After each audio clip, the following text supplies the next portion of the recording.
of ideas and scaling up of good practice.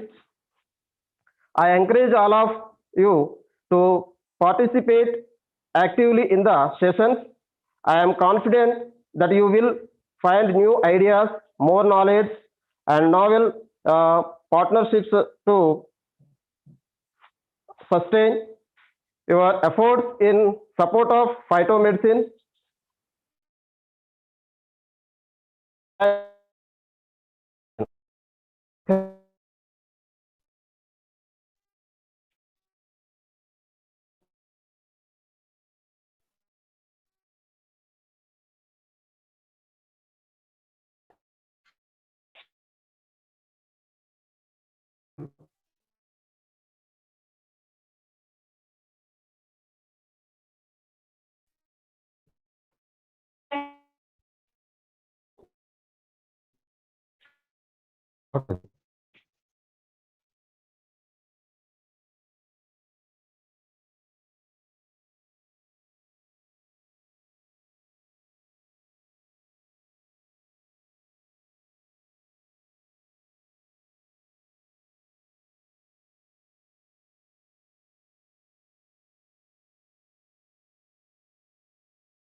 Okay, sorry for the inconvenience. Thank you very much, Dr. Valya, sir. I'm very glad to invite our principal, sir, Mr. K.S. Ratna Prasad Garu, who has young mind and kind heart. I always tell that. With nearly 30 years of experience, who is there for us with his support. Sir, I request you to express your valuable remarks on this platform, sir. Welcome, Ratna Prasad Garu.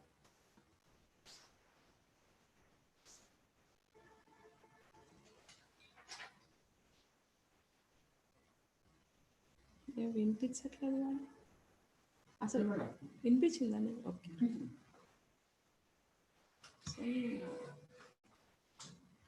Ratnaprasad sir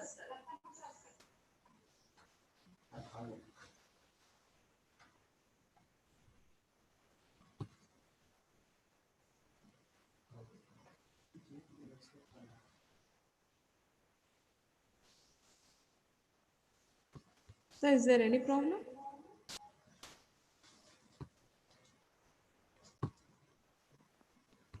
Okay, thank you.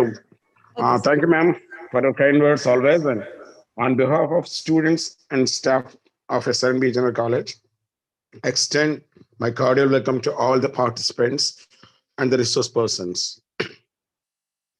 At the first instance, again, I thank you, all the participants once again, and most importantly, Nagaraju sir, Dr. A. Amrutavalli ma'am, Dr. Muzib Muhammad sir, for accepting our invitation and sparing your valuable time to address us. The topic chosen by the Department of Botany is worth learning, and during this pandemic times, medicine plays a major role, and our college has been doing great. The departments are doing great things by organizing this kind of webinars. I also thank the Department of Botany for organizing this webinar. Happy learning, happy knowing things. Once again, I thank the resource persons for accepting our invitation and on the board today. Thank you, one and all. May I request Anjali ma'am to take over. Thank you, sir. Thank you very much for your supporting words. Thank you. We know you are there behind us. Everyone knows that. Thank you. Thank you. Thank you very much, Amma. Thank you. Now for okay, sir. Now it's time for inviting the protagonists, the leading persons of this webinar, the three eminent and expert resource persons. First of all, it's my honor to invite the resource person, Sri S. Nagaraju Garu, the scientist in charge Botanical Survey of India, Deccan Regional Center, Ministry of Environment, on the topic Role of Botanical Survey of India in Ethnobotany. I request Dr. C.H. Chaitanya, Assistant Professor of Botany, to give a short bio of the research person. Welcome, ma'am. Welcome, sir. Okay, Dr. C.H. Chaitanya.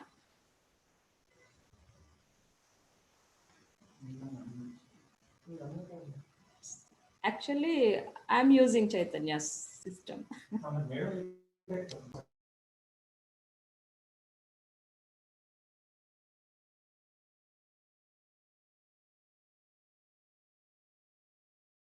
Okay, just a moment.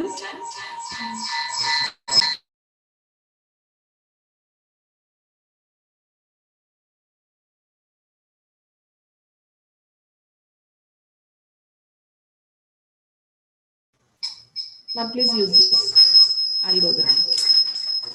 Okay, I'll invite Dr. Chaitanya to give the bio of the resource person.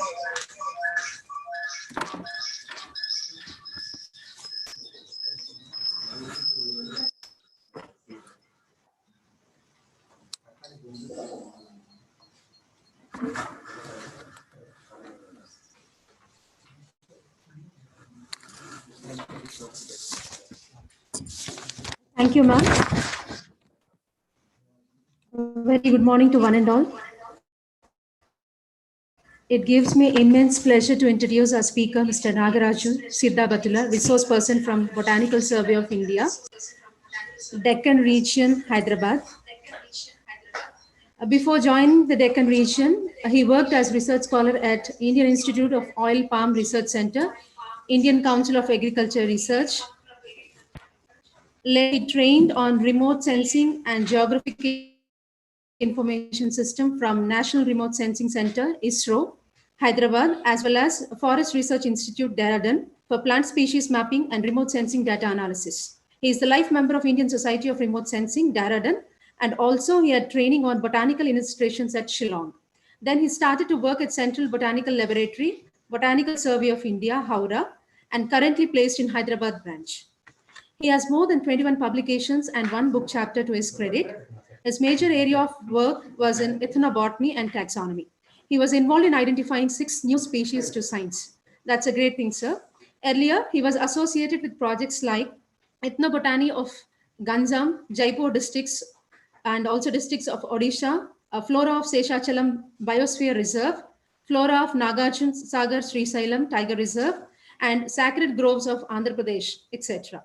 So he has very sound knowledge on ethnobotany and taxonomy. Currently, he is working in an ongoing project on grasses of Telangana state, India. So he's very precise and particular about the work, however trivial it would appear to be. I would personally say because he has given so many advices to us and helped us, and that shows his keen perception and commitment towards work. We are very much thankful for you, sir, for your support and guidance. And he's very modest to accept, but it is his greatness. Thank you, sir. So let us all welcome Mr. Nagaraju, sir, for his talk on the role of BSI in ethnobotany. Thank you. Thank you, everyone.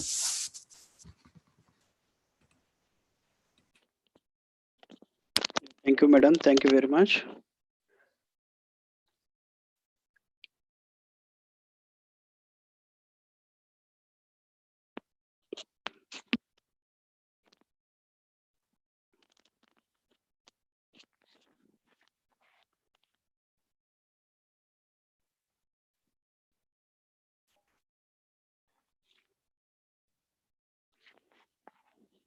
Am I visible, madam?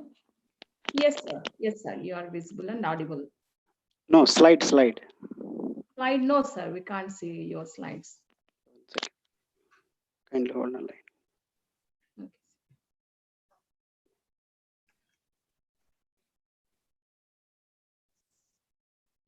Is it okay, madam, now? Yes, sir. Yes, sir. It's very clear. Thank you. You can maximize also, sir. अभी आ रहे हैं ना? Yes, yes, yes. Yeah. Thank you, Thank madam. Thank you very much for You're giving opportunity to discuss what I have that knowledge, and I'll just I'm not giving any webinar and all. Just I am sharing my knowledge that on platform, such a nice platform you people have given to opportunity. So this is Nagaraj from Botanical Survey of India. As introduced to my Dr. Prasanna sir, he is scientist in charge who has given opportunity to deliver my a topic and all. Let us see the today titled role of Botanical Survey of India in ethnobotany.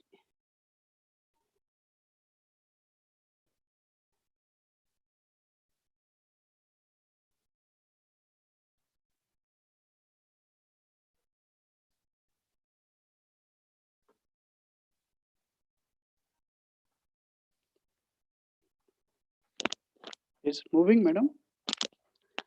Yeah, before going to the webinar topic, just I would like to tell that what is the plant taxonomy, what is the necessity of the taxonomist present world, and what is the use of taxonomy. Just I want to, as you know all very well, this a plant taxonomy, the systematic study on the enumeration of the plants. We can call it as a taxonomy. Later on that we can arrange it that approved system of classification. We are documented. These are the plant taxonomy. The why the plant taxonomy is required nowadays, that what is the use of plant taxonomy. Actually this plant community and whatever it's, so that biological resources is changing day by day, either environment impacts, so whatever it's, so that is the changes might be happened, this chromosomal abbreviations, that hybridization technology, that environment affects the plants are just the changing that morphological character and all.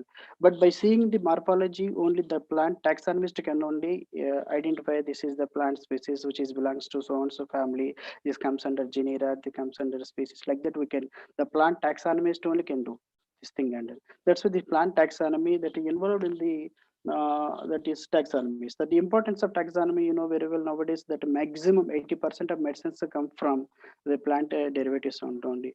Nowadays the pharmacology, whatever it's, so these people are doing that before 1 to 10. For instance, 1 to 10, if you see, that is they are directly going to the 10. That in the sense, without knowing until unless plant correct identity, if you are expecting the derivatives and all, which plant is, we are just a dilemma. So before going to that any process and all, in general, that plant taxonomy, that plant identity must, then only this plant taxonomy is more important. Now that the Botanical Survey of India, it has the more than 12 regional centers across the country. That among the sections, the CNH, the Central National Herbarium, and IBG, AJC, both Indian Botanical Garden, Central Botanical Laboratory. Now the topic is related to the Central Botanical Laboratory here. This is the, earlier it was in Allahabad, now it just shifted to Howrah. Kolkata, the ISM Industrial Museum, Kolkata. These are the regional centers holding across the country, total 12 regional centers. Is the our center is the jurisdiction, that is the Deccan Regional Center, Hyderabad, which is established in 2006. The each and every regional centers having the particular jurisdictions, whereas in the case our Deccan Regional Center having the 3 states. One is the Odisha, Andhra Pradesh, and Telangana. This floristic is carried out by the Deccan Regional Center, Hyderabad.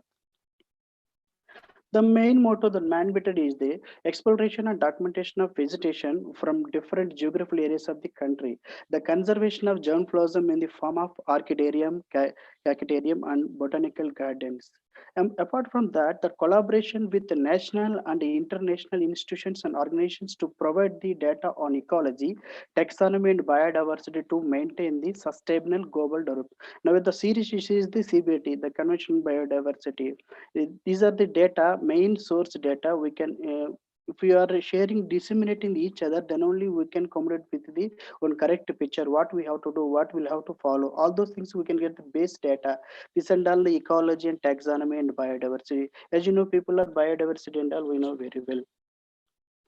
Now, actually, this regional center, I will give a glimpse about the Deccan Regional Center. As I mentioned, this is these are the areas and all. This is Andhra Pradesh and Telangana, Odisha. These are jurisdictions in which the floristic work is carried out by the Deccan Research Center. Apart from this thing, the region also significant in the terms of ethnobotany, as many ethnic tribes inhabited in the forest and hills, and Eastern Ghats more of the having the this forest and all. That's the main This plant resource is an integral part of the human society from history.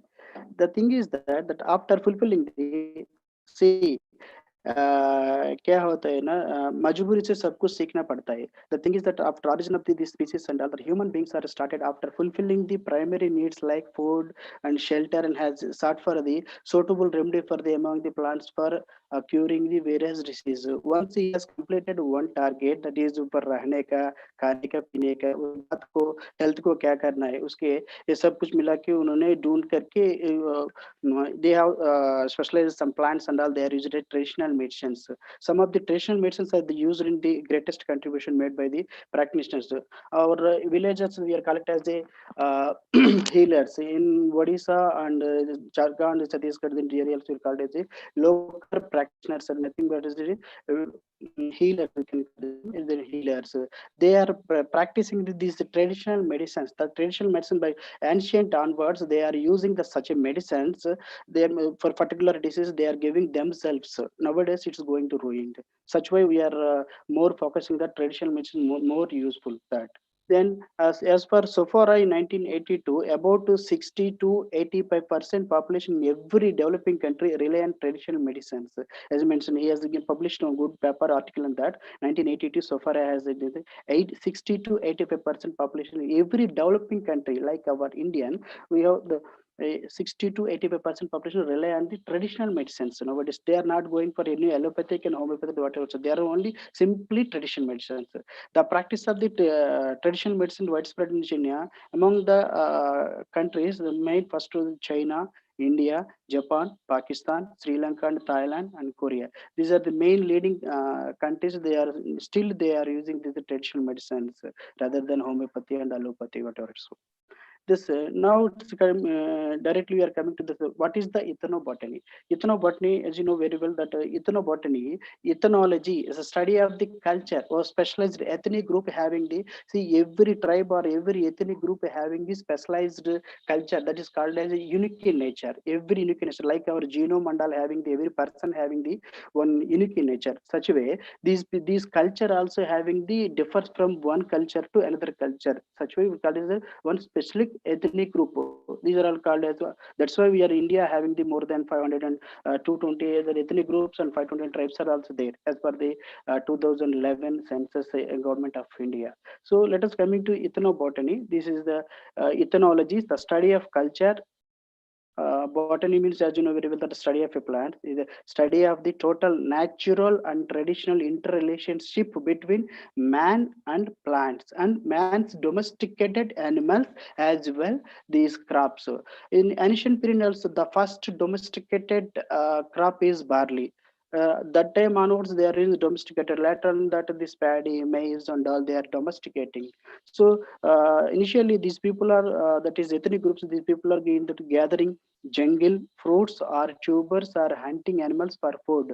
By the earliest man on this earth was the first birth of the ethnobotany and ethnozoology. Here clear that ethnobotany, which is related to plants, that ethnozoology, which is related to animals. So, दोनों मिला के दो ethnology we can call it as a ethnology. So that nature nothing but abiotic and biotic. So we can call it as now ethnology. Now, the ethnobotany, Harshberger in 1885, he has coined that ethnobotany term in Harshberger. Actually, by his name only, and nowadays those who are participatively involved in ethnobotanical studies and they are honored by the Harshberger medal. Nowadays, it's a great honor. Those who are working on ethnobotanical studies, in his name, they elevated one medal, such called as the Harshberger. Recently, that means 2014. Dr. Harish Singh, who is head of CBL, Central Botanical Laboratory, Howrah, when I was joined there, he awarded by the Harshberger Award Medal, 2014. Let us come in father of ethnobotany in the world, that Richard Evans, who is carried out pioneer work on Americans many decades. That's why he's called as the father of ethnobotany. Now, whereas coming to our India, ethnobotany initiated by Dr. E.K. Janaki Ammal, who is a scientist in Botanical Survey of India, in 1954, that as I mentioned, the Central Botanical Laboratory, earlier it was in Allahabad Circle. After his joining and all, Madam has shifted to Central Botanical Laboratory at Howrah, Calcutta, West Bengal. She has studied substance of certain tribes in South India. This Janaki Ammal Madam, and in 1920, her image and all. Actually, this image only we got. We are searching and all so far, but we have only this image only. This image only I drawn and I kept in CBL in 2013. And let us coming to father of Indian botany, who is Dr. S.K. Jain, S.K. Jain, Sudhanshu Kumar Jain, who took lead role and streamlined the subject with his numerous books and papers. So many new species as elevated by his name, Jaini. So S.K. Sudhanshu Kumar Jain is considered as a father of Indian ethnobotany. As a main objectives of the ethnobotany survey of whatever it so that a survey that are related to plants and all the tribes.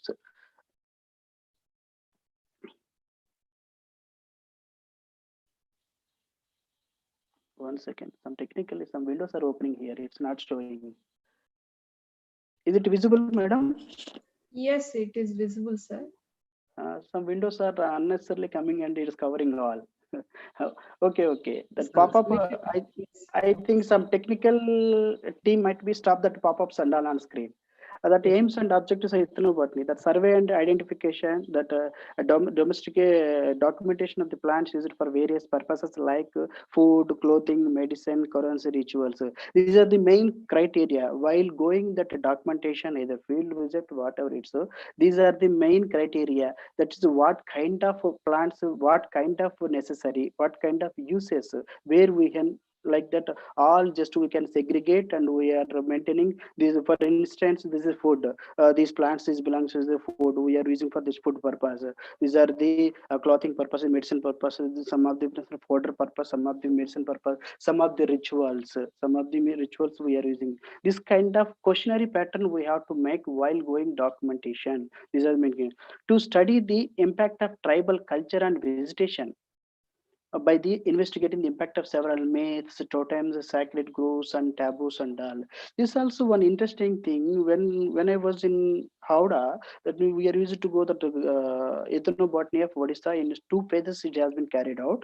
In that, I involved that very fortunately I involved in that project and all. If you go very hamlet, there is no road and all. If you go on that, nowadays we are watching that paper and all. No, there is no connectivity that that delivery. Pregnant ladies they're suffering a lot of this something we are daily we are watching such kind of I have seen directly and there itself connected and all. In that there is no connectivity even though they are maintaining their health such a nicely, such a manner, but means no local healers would call as a Vaidyas. They like it as Vaidyas. They are using some traditional knowledge that, but if you go and ask, definitely they won't reluct. Always they are reluctant to share their knowledge. That they have one myth. That means if you tell this thing, no, the power will last. Such kind of they are trans. They are living still. That's why this thing we are so no, why this ethnobotany nowadays we are very focused that's having the very medicinal values. So without that active participant we don't know, but even though it's having the very value, but these things and all pharmacology formation until unless all those things and all we can't reveal this is the useful for it, but it's having some medicinal values. So by that nature only they are using. Next, that another aim and objective collection and conservation of plant used by the Adivasis within the special reference to wild relatives. Actually, these wild relatives maximum what we are enjoying now, these are all from wild relatives. As per the NPPGR, which is IR and UDL, in that maximum 50 to 60% is the wild relatives, or what we are enjoying now, crops, domesticated plants. In that wild relatives, these are having the conserved genetic diversity. In Jaipur, for instance, if you see that in Jaipur, that track and all, that Odisha and all, no, that this paddy, it's having the very genetic varieties, more than 70 to 80 genetic varieties, local varieties they are maintaining. Still they are maintaining in that. In south, there's MSS Sarafis, they're also doing this local varieties. They are conserving genetic traits locally. The MS Sarafis, MS Samanathan Foundation at Wayanad. And the identification of active phytochemical components where it is applicable. As I mentioned, that identification active, they don't know how they are using, but how it's healing that wound or whatever it's some disease they are facing. But thinking that it's having the definitely it's having the active principle which is cure that particular. But so this ethnopathy study is very helpful to the how many plants, so what's it's having the, after that this is the phytonutraceuticals analysis, then only we can reveal that it's having the, this special components which is working on that. This then all aims and main aims and objectives of the ethnobotany. This major disciplines of ethnobotany is having this ethnotaxonomy. Generally, our taxonomy nowadays, so the taxonomy we are using by morphologically, so the leaf is the length this much, then the ovate or chordate or base effects and all that margin wavy, serrate. This and all the general morphology we are using. This ethnotaxonomy, the ethnotaxonomy used by the some ethnic groups, so that tribal, they have some knowledge on that. In that this leaves and all the shape, so this you can useful for these roots are this much bulgy and all, it's having the very good medicinal properties and all. These are the ethnotaxonomy. That ecology. Ecology nothing but ecosystem. The very well the study of the biotic and abiotic factors we can call it activity. It's involved in the natural components, biotic and embiotic ecology. So it's called the study, one kind of study, that is ethnoecology. Ethnomusicology. Ethnomusicology means I think बचपन से हम लोग देखा होगा, some of the people are they are coming on the roadside, they are playing some instruments with the bamboo sticks and lazarus, and that is some fruits they are using, that they are playing with nicely.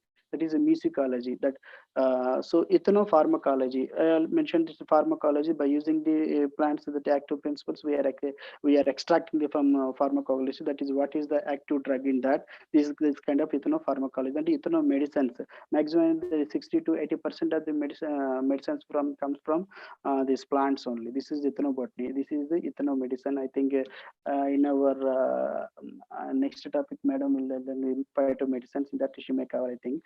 So ethnotoxicology, that the toxicity of the medicines and all. Ethnoveterinary, some veterinary, some animals what they are curing and all by using some plants, they are directly using that animals and all curing themselves there itself. That is ethnomycology. Mycology in the sense, very well, that mycology, the study of the mycology and all. These are the major tribes in India as per very well that government of India has conducting the 1872 onwards 2013. That means near about 14 census have been carried out. So every 10 years they are censusing how much population is there among that sex ratio, what is the male and female, how much literacy, what is in that, what is the child and all. That is the data. These are all the major tribes in India according to the 2011 census. You can Google it and search it. Among that, Madhya Pradesh having the 14.7%. The tribal percent is more in scheduled tribe. In the later on that Maharashtra and that Odisha, Rajasthan, Gujarat, and Jharkhand and Chhattisgarh 7.50. These are the presentation according to the Government of India 2011 census report. This is distribution of scheduled tribes in that India is inhabited by the 533 million tribal people. Among the percentage of the million people, 7.7%.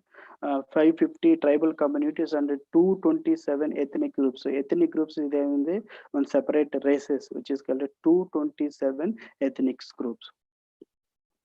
These are the major tribes of India. That community, these are the, for instance, so if you take this Garo, Mikerent Naga, and Boron, these are the restricted to the northeast and 7 states, that Nagaland, Nagaland, these are northeast states in India. This is the Mongolites. It's the Mongolid, if you see that geographic of the world, just above the Nepal, after that the Mongolites, that China border and all Mongolites, they are invaded there itself under the Genghis Khan at the time of the Genghis Khan. If you see Genghis Khan python and all. No, these they are look like the similarities in that they are short, length, height, and all. These are the mongoloid. Such a way, these all races they are drifting like genetic drifting, whatever. So they are migrating for food purpose, whatever, for hunting purpose.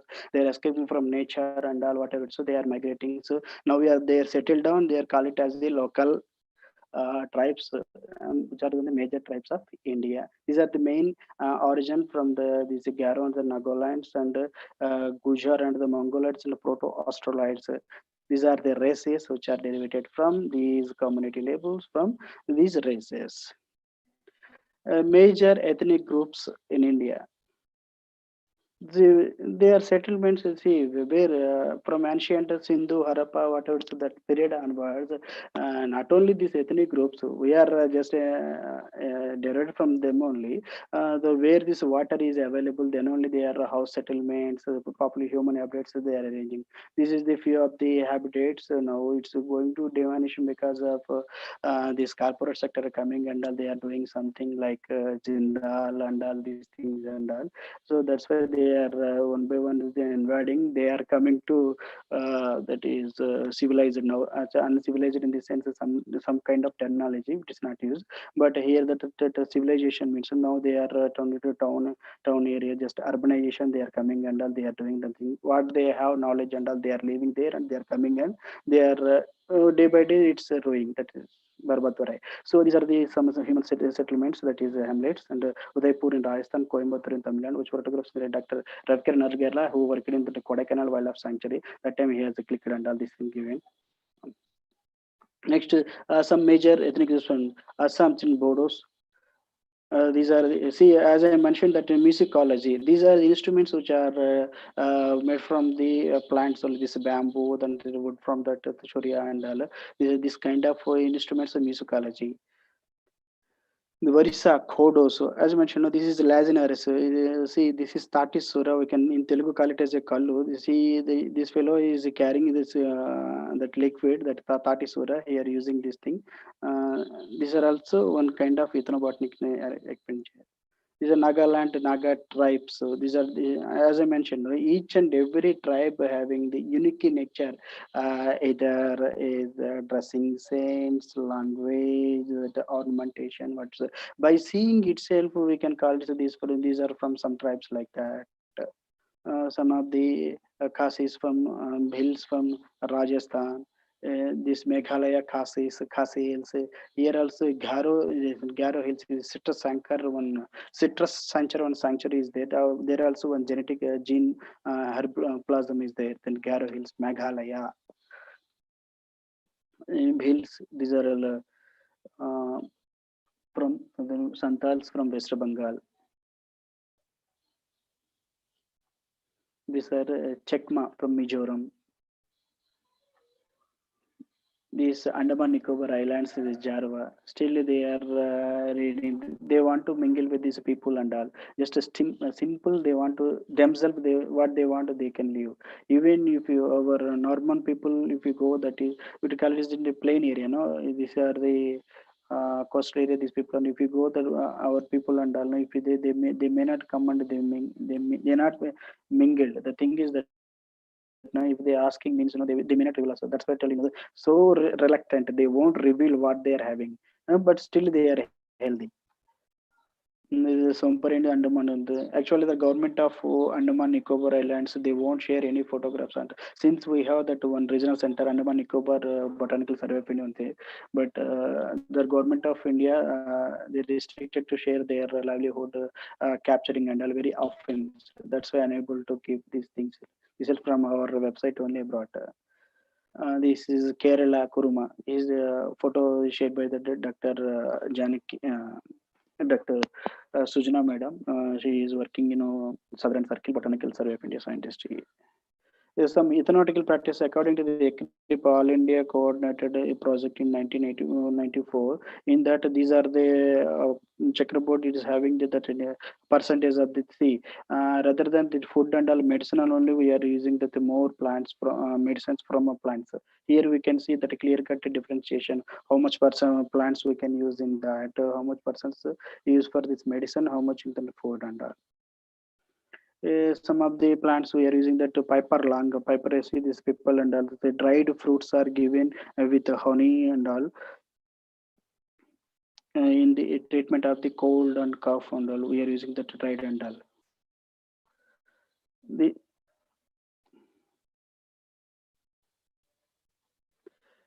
This Tridax procopsa leaf paste is applied on fresh cuts and body to these general medicines. Those who are coming and those who are grown up brought and from the village and all, they know these are things. But nowadays we are not using and all this. But this is very extensively work. We have proved also medicinal proved also leaf paste is applied on fresh cuts of the body to stop bleeding immediately. The plant paste is applied in the hydrocele and polytensis. The Helictrus, this also having the very good functionalities. This is Stericulaceae family. This fruits boiled with mustard oil and used in ear pain and throat pain and tonsillitis.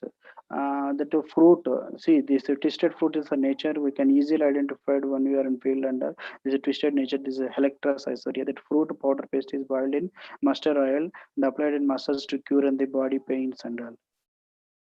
The gloriosa superba, then you can call it as the nabi pushpam. We can call it, this rhizome paste applies in the that curulent under the supervision of the piles. We can use it. Flower paste is warmed and applied on boils and burst, and it is cured.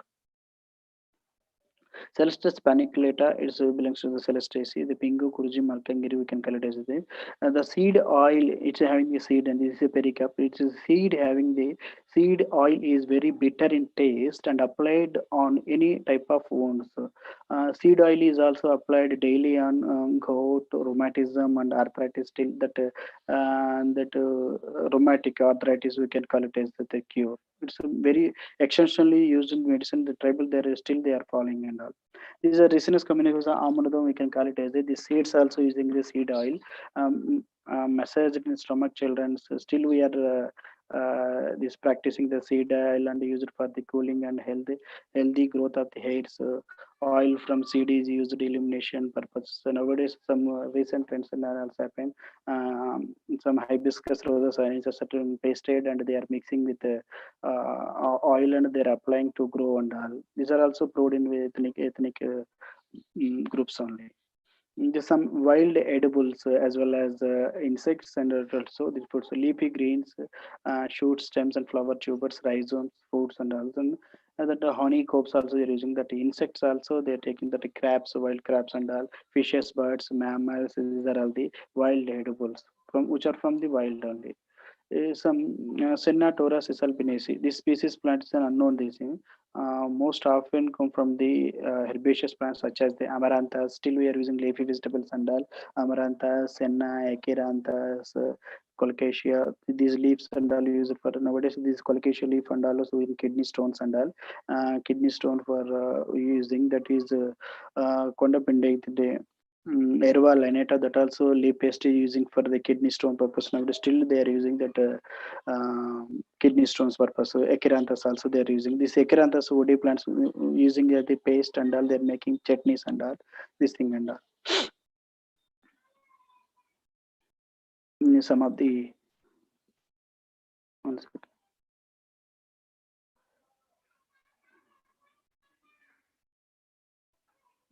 these are the grand flora, which is flowers also we can cook it and direct or directly raw also we can have it. The caryotarians also we can make it as a paste and very tasty. It is also using for the some medicinal properties they have shown and all. This Maduka indica, very well the support is the mahua we can use the seeds and use it. Country liquor we can use and preparing edible oil and all country liquors. They see Sara we can call it as the Maduka.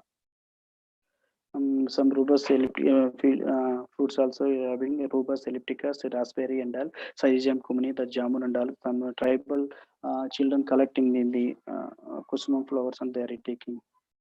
These are the cycas circinalis. These are all cycas. These fruits are directly. This also sago we can call it as a sago. It is. Oh, sorry.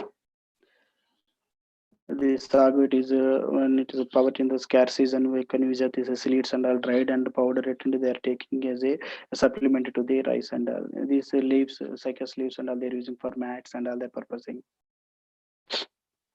Some of the tubers, which are the Asparagus racemosus, the Setamoli, and the Dioscorea alata, and Dioscorea bulbiferum, and Maranta and Anaceae. This is the arrow root. So these are directly so having the highly carbohydrates food and all. They're using for when during the scarcity and all. They're using that instead of rice and all.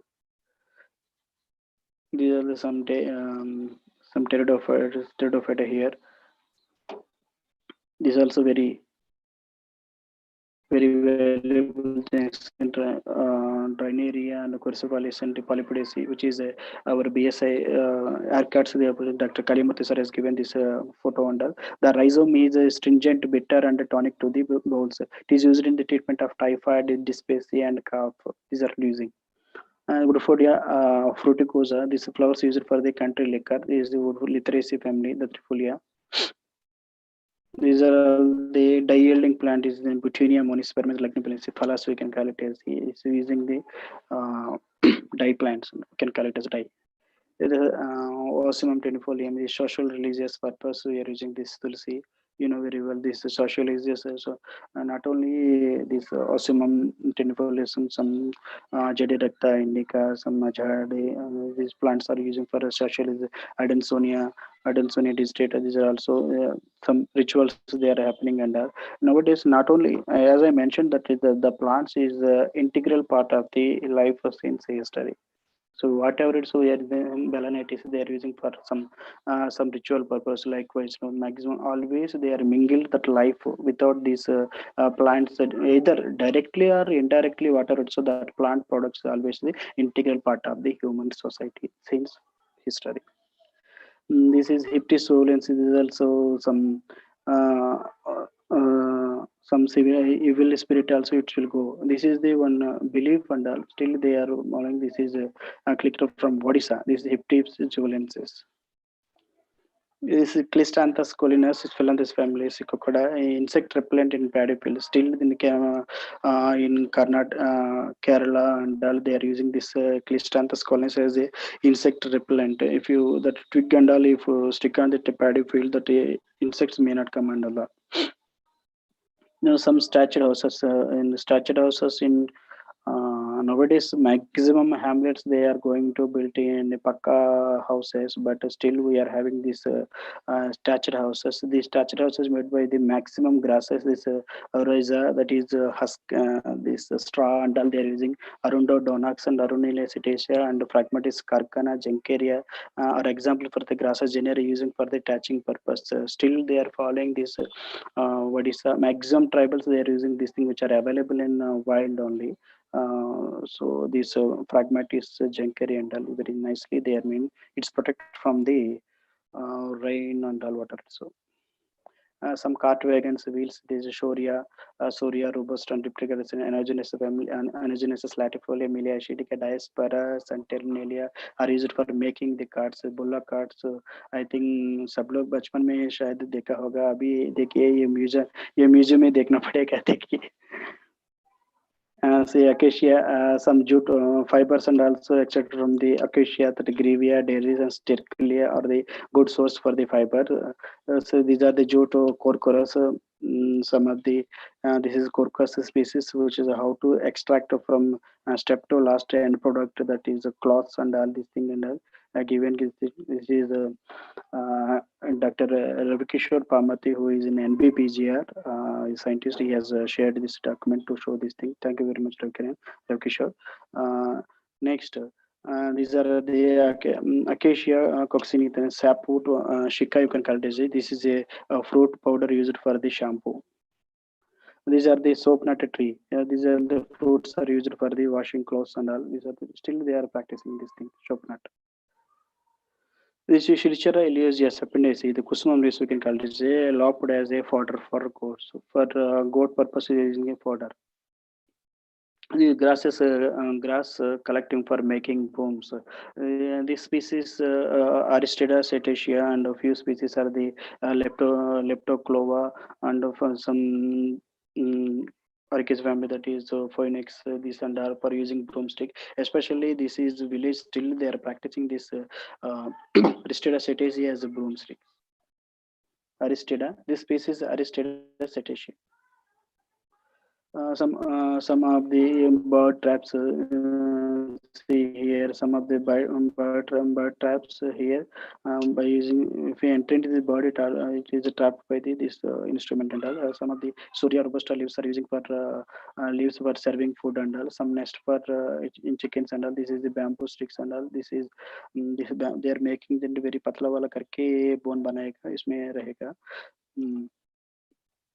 Here some fish traps, which is from very good practice in Kolleru. That this photo I clicked from Andhra Pradesh. That Kolleru lake is a freshwater Kolleru, which is Ramsar side. In that they have trapping that fishes, and this also there clearly we can see this this made by the bamboo sticks under some fiber liana they are using and in between tying, and this is a very good technique. Still they are practicing and some basket making, as I mentioned here. See some baskets. Indian basket now, that is dhanya gar. We can kill it as in dhanya gar. They can store it as the rice and all for scarcity purpose, for storing purpose they're using. And these are a bell for cattle for identification. Nowadays we are using GPS and all. Likewise, earlier people they are using for this bell for it is making sound and all. By hearing that sound and all, that we can see where it is cattle and where it is going. We can find out, and that the shepherd whatever, so they can get back to them. This is Denken tribal grinding. This is also one kind of instrument. Then grinding the pounding, we can call it in Telugu call it Telugu and all some millets and all. Here these tribals are practicing this tribal grinding, we can call this. He is the millet Ramabu. Generally, he used to do every the Diwali festival and all. He used to purchase the local made this thing and all. He is having one good culture. He is a prompting and all. Always telling that this is, if you purchase this kind of things and all, no, we can generate that local revenue also for them. Livelihood also very important. But see this skill and all, no, very nicely arranged. This is also from Ithana Botanical. He is from the Millet Rambabu. He did this. Always he is doing this thing.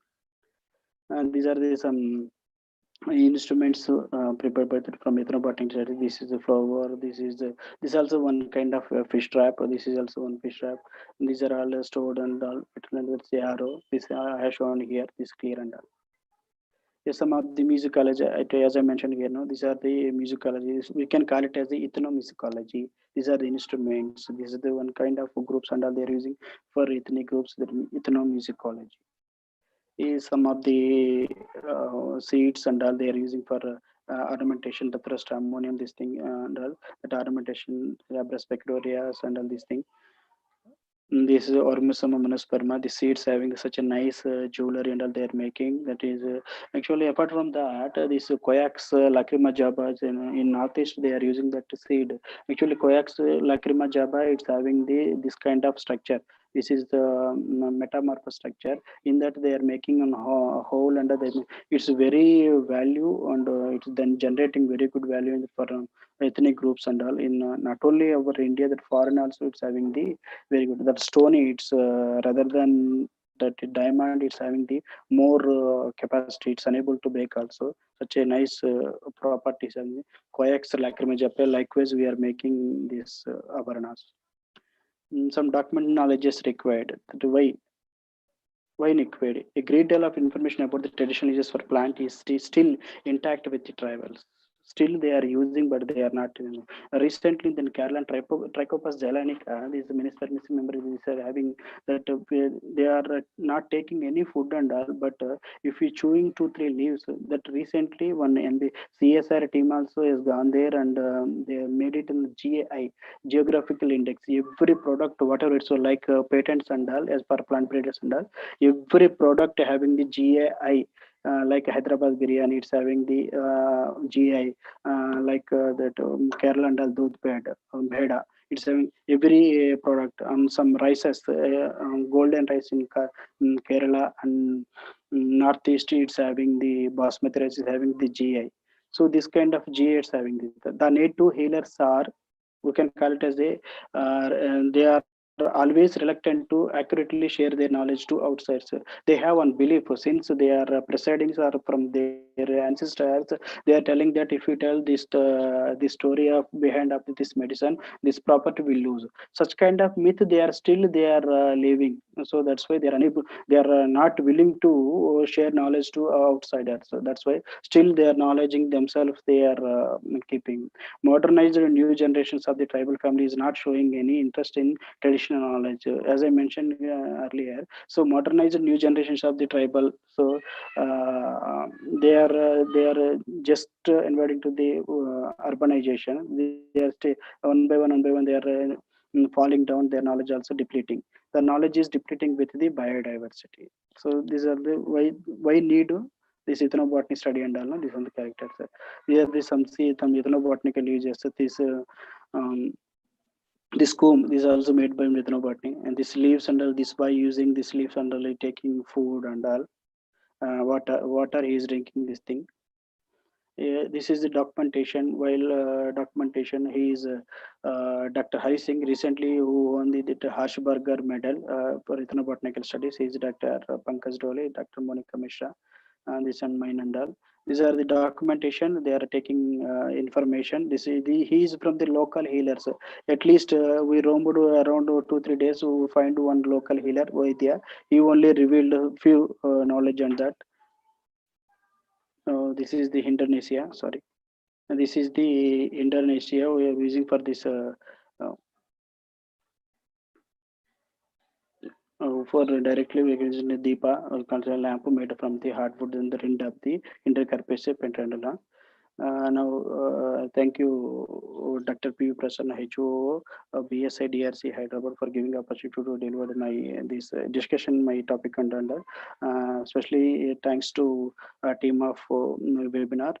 So SR, BG, NR Government Arts College and Science College, Autonomous Kamam, Principal Garu and Convener Garu and Coordinator and committee members. So thank you very much for giving the opportunity. Thank you. Protect yourself from coronavirus. Thank you. Thank you very much, sir. Thank you very much for sharing your insights on ethnobotany. Thank you for showing all the pictures of Harshberger, Evans, and Rukmini Amma, S.K. Jain, the pioneers of ethnobotany. I found it very interesting to see the ethnogroups of India. So actually, personally, it's very useful to me because I am doing a course in ethnography. Thank you very much, sir. Thank you for being with us. Yeah, in South India also so many ethnobotany studies has been done, madam. Koppala Hemadri garu, Dr. Shankar Rao Mudedla garu. Now he is working in Botanical Survey of India, scientist C, and some Aruna madam. These are all from this ethnobotany studies only has carried out. Madam. Dr. Padala, Professor Padal sir, is also doing this thing. Okay. Your presentation was wonderful and colorful, beautiful, sir. Thank you. No, just I shared what I have knowledge, madam. That's it. It's not a webinar. Well arranged and well organized. You know? So Madam. very interesting to know all these facts. Thank you, madam. Thank you. Thank you very much, sir. The participants, if you have any queries and questions, you can post in the chat box, or if you want, you can ask a few questions now.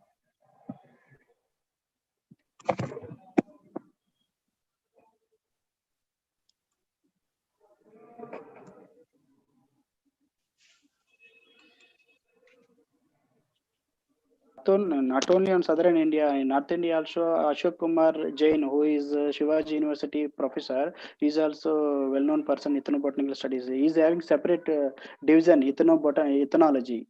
Okay. So usually he is organizing every year one ethnobotany training program on that. Okay, okay. Ashok Jain. Okay. So I'll collect that information from you, sir. Okay, shall we move to the next question, sir? What are job prospects in this Okay. So one question is there in the chat box. Sir, what are the job prospects to my students. Yes, madam. One second. Let us come in. Actually, Dr. Chaitanya madam has told me that. Please kindly insist. Hello. Sir. One second, madam. Okay. In between, some top up is coming, madam. Pop up. It's creating problem. We'll look after it. I'll see from your side, I think. One second, madam. Okay. Yeah, job profile in the sense those who have completed MSc or MSc Botany especially, they can write this CSIR net, ASRB net. Those who have completed that ASRB, that's Agriculture Scientist Recruitment Board. Not only Botany, madam, they can write this ASRB, Agriculture Scientist Recruitment Board, CSIR. So these and all those who have completed this set, no, they can go directly that research scholars. They can pursue their PhD and all. They can do this itself. The job profile also they can include, madam. That is scientific assistants, scientists, the technical persons. They can get easily. So as well as they can go directly academic line also. Assistant professor also they can go for, madam.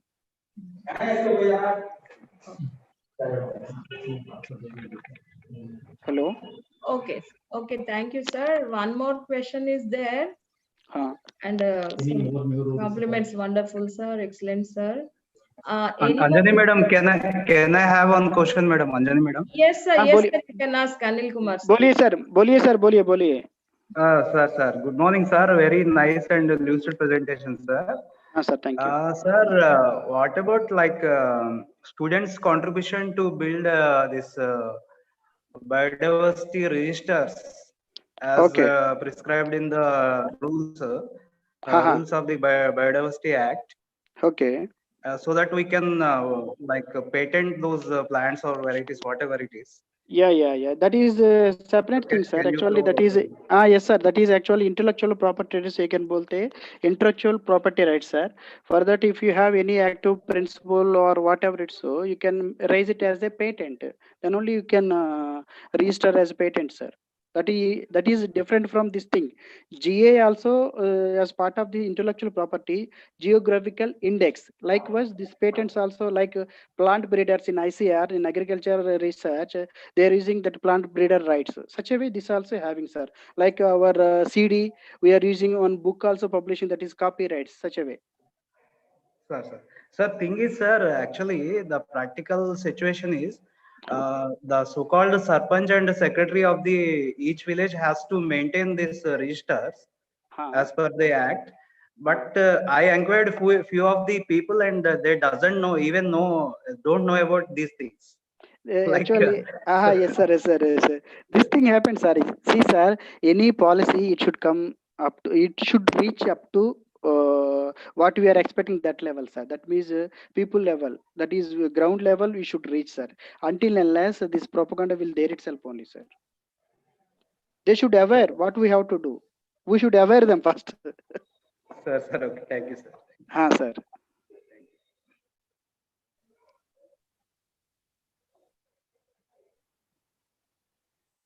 But taking information from locals. Okay, sir. One person is asking that. Yeah. Are there any more new rules about taking information from the locals? Do we need to acknowledge them in our research papers? Inaugural purpose in the sense, madam, if where you want that information, that should be the people should depends that alag baat hai. The thing is that they should aware. Okay, अगर हम लोग ये देते तो जानकारी को देते रहेगा तो people को use करेगा. ऐसे कुछ if they are thinking such a way, they can disseminate what they have knowledge from ancient. But people are already, I mentioned, they are reluctant to share their knowledge. Yes. They won't share. They have one myth and right, madam. The thing is that if we tell this principle that medicine is last is a principle, active principle, such a way they are carry forwarding their myths until unless there is no proof at all.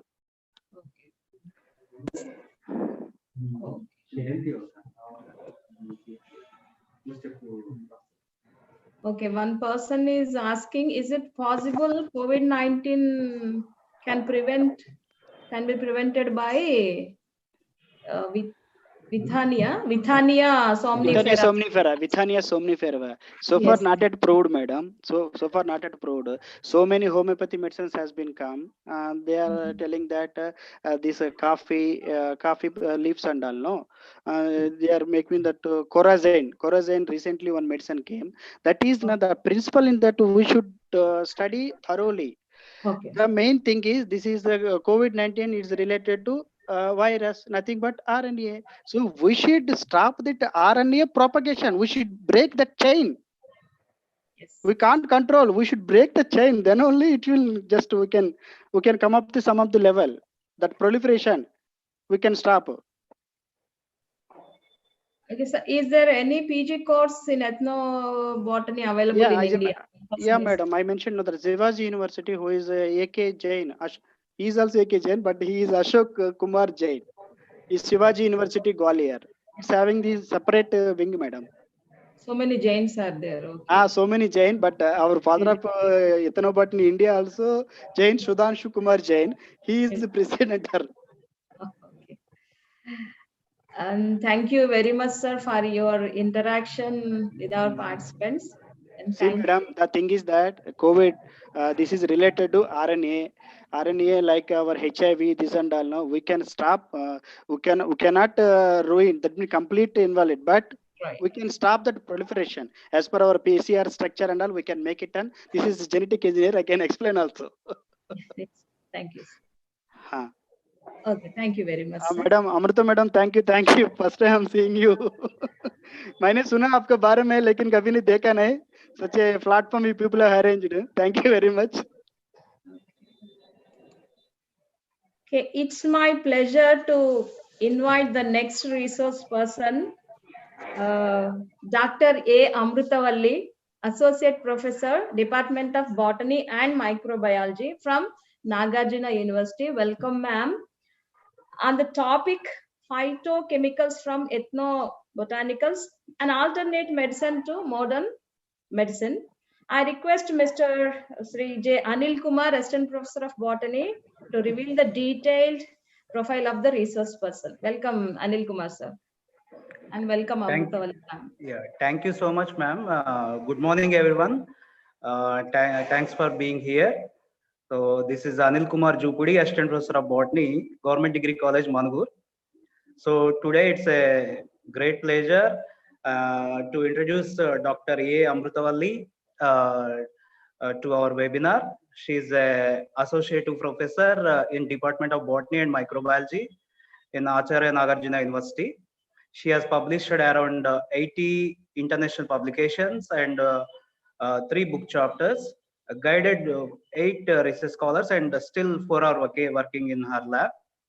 And she is the principal investigator for 3 major research projects and a co-investigator investigator for 2 minor research projects sponsored by various agencies like DST and UGC and DBT respectively. She has been awarded with many research honors and scientific awards within a country and abroad during her tenure. And she has visited many countries like Japan and Vietnam and etc. to receive those awards. Actually, the list is very lengthy, and I'm briefly discuss a few of the things. Firstly, she awarded excellent research achievement award to PGPR and endophytic bioformulations for sustainable agriculture in August 2019 at Tashkent, Uzbekistan. Then she awarded a first prize in international paper abroad in foundation in 2016 for the best paper presentation in 4th Asian PGPR at Vietnam. No doubt, her dedication and contribution to the scientific community has added many laurels to her profile. Apart from this, her research, she's also contributed like in a social arena also. She rendered her services in participating scientific training programs and consultations, and provides technical knowledge for the rural women for cultivating mushrooms. Currently, she's working on bioactive secondary metabolites from plants is one of the key area of expertise. In this connection, today she will be sharing with us her research expertise and outcome of phytomedicine as an alternative to modern medicine. With that, I ask that you to pay full attention towards her. That will be a great and excellent presentation. So with these few words, I'm welcoming ma'am to deliver a lecture. Thank you. Welcome, madam. Amrita, madam. Nagaraj sir, can you stop sharing your screen, sir, please? Nagaraj sir, stop sharing your screen, sir. I do, madam. 1 second. Okay, okay, sir. So welcome, Amrita Valli ma'am.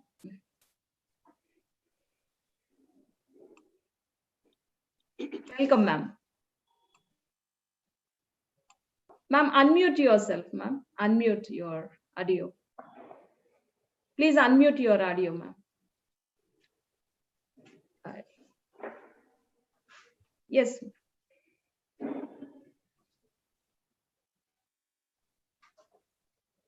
So, Madam, unmute your video, madam. Audio unmute and your, audio. Not audible, ma'am. You are not audible. Some problem is there. Check.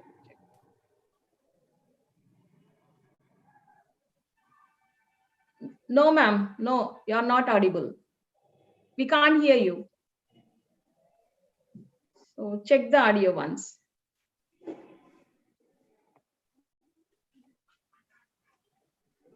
Hello.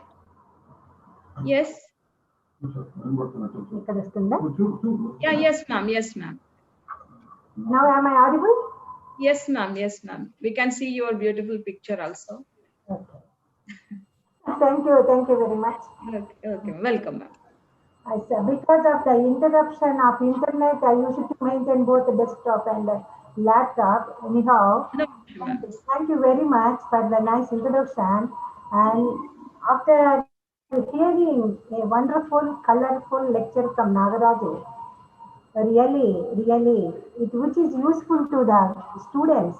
I thought that participants are most of them are graduate students. I hope and I believe. Apart from that, it is a wonderful presentation. We have a panorama of the richness of Indian biodiversity in Botany.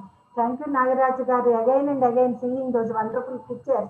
Really, I came back to my studies when I was in SV University. Thank you very much. Wonderful pictures you have. You have very good collection of pictures and you have very well knowledge. My first of all, before starting my talk, I should acknowledge myself to UGC, DBT and DST for giving me a handsome amount of money for doing all the research what I have done so far since 18 years. Apart from that, I should thank to the university department for giving me a platform to express my views and encouraging me. First of all, I have to thanks to the Common College, Dr. Walia, and the respected principal of the college, Prasanna Garu, the accuracy coordinator. Without accuracy coordination, nothing to be materialized. I know that especially in the government degree colleges. I hope your name is Anjali. I think so. Yes, Thank you ma'am. very Yes, much, ma'am. the accuracy coordinator, for the meticulous arrangements, making it realized, and Dr. Chaitanya, who is a mediator between me and Valia to do all the things. Before starting my talk, can I share my PPT? Yes, ma'am. Yeah.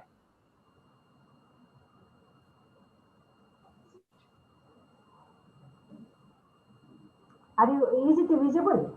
Yes, ma'am. Yes, ma'am. Nice. Please maximize it, ma'am. I try to maximize. Okay. Yes. So, once again, my thanks to the organizers, in particular the Department of Botany, SR and DGR Government Arts and Science College, Autonomous College of Khammam, Telangana, for conducting this one-day national event on recent trends in ethnobotanicals and phytomedicine and giving me a platform to speak something about the research. Today I am going to give a new way of thinking for the researchers, especially who have completed their doctorates and who are aspiring handsome proposals, handsome projects from government bodies.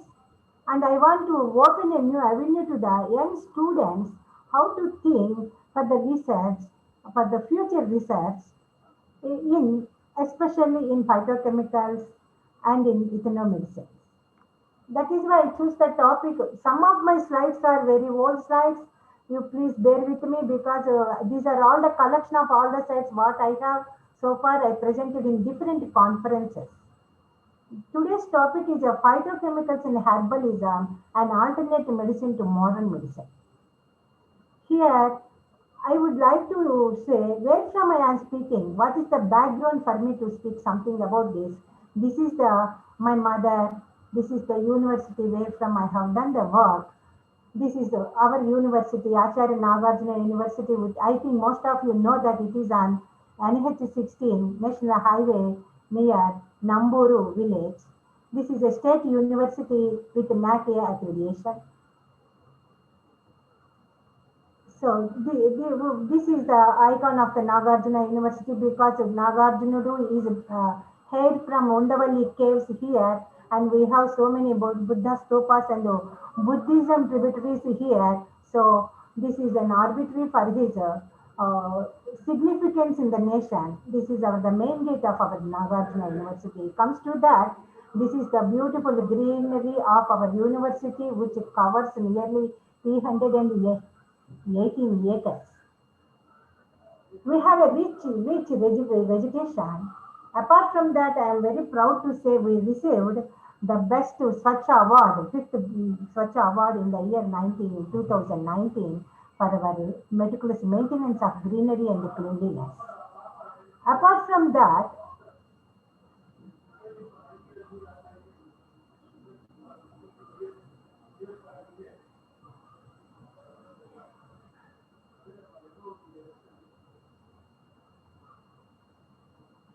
I would like to show you one more thing. This is the auditorium from the Deichmann's auditorium, which was given by a German. In those days, way back 20 years back,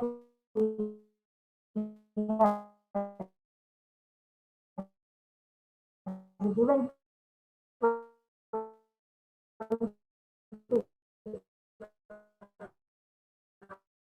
5 to 6 crores per flight. I can show you. This is the department where I work. This arrow indicates my department. Am I audible to you all? Yes, So ma'am. Yes, ma'am. You are audible. First of all, I should say thanks to the backbone me, the mentor in me, the father in me. He is my professor, Professor V.S. Ramadas. Without him, I have no scope and chance to speak few words about the science, about the research. He is by virtue of my birth, I have a wonderful father.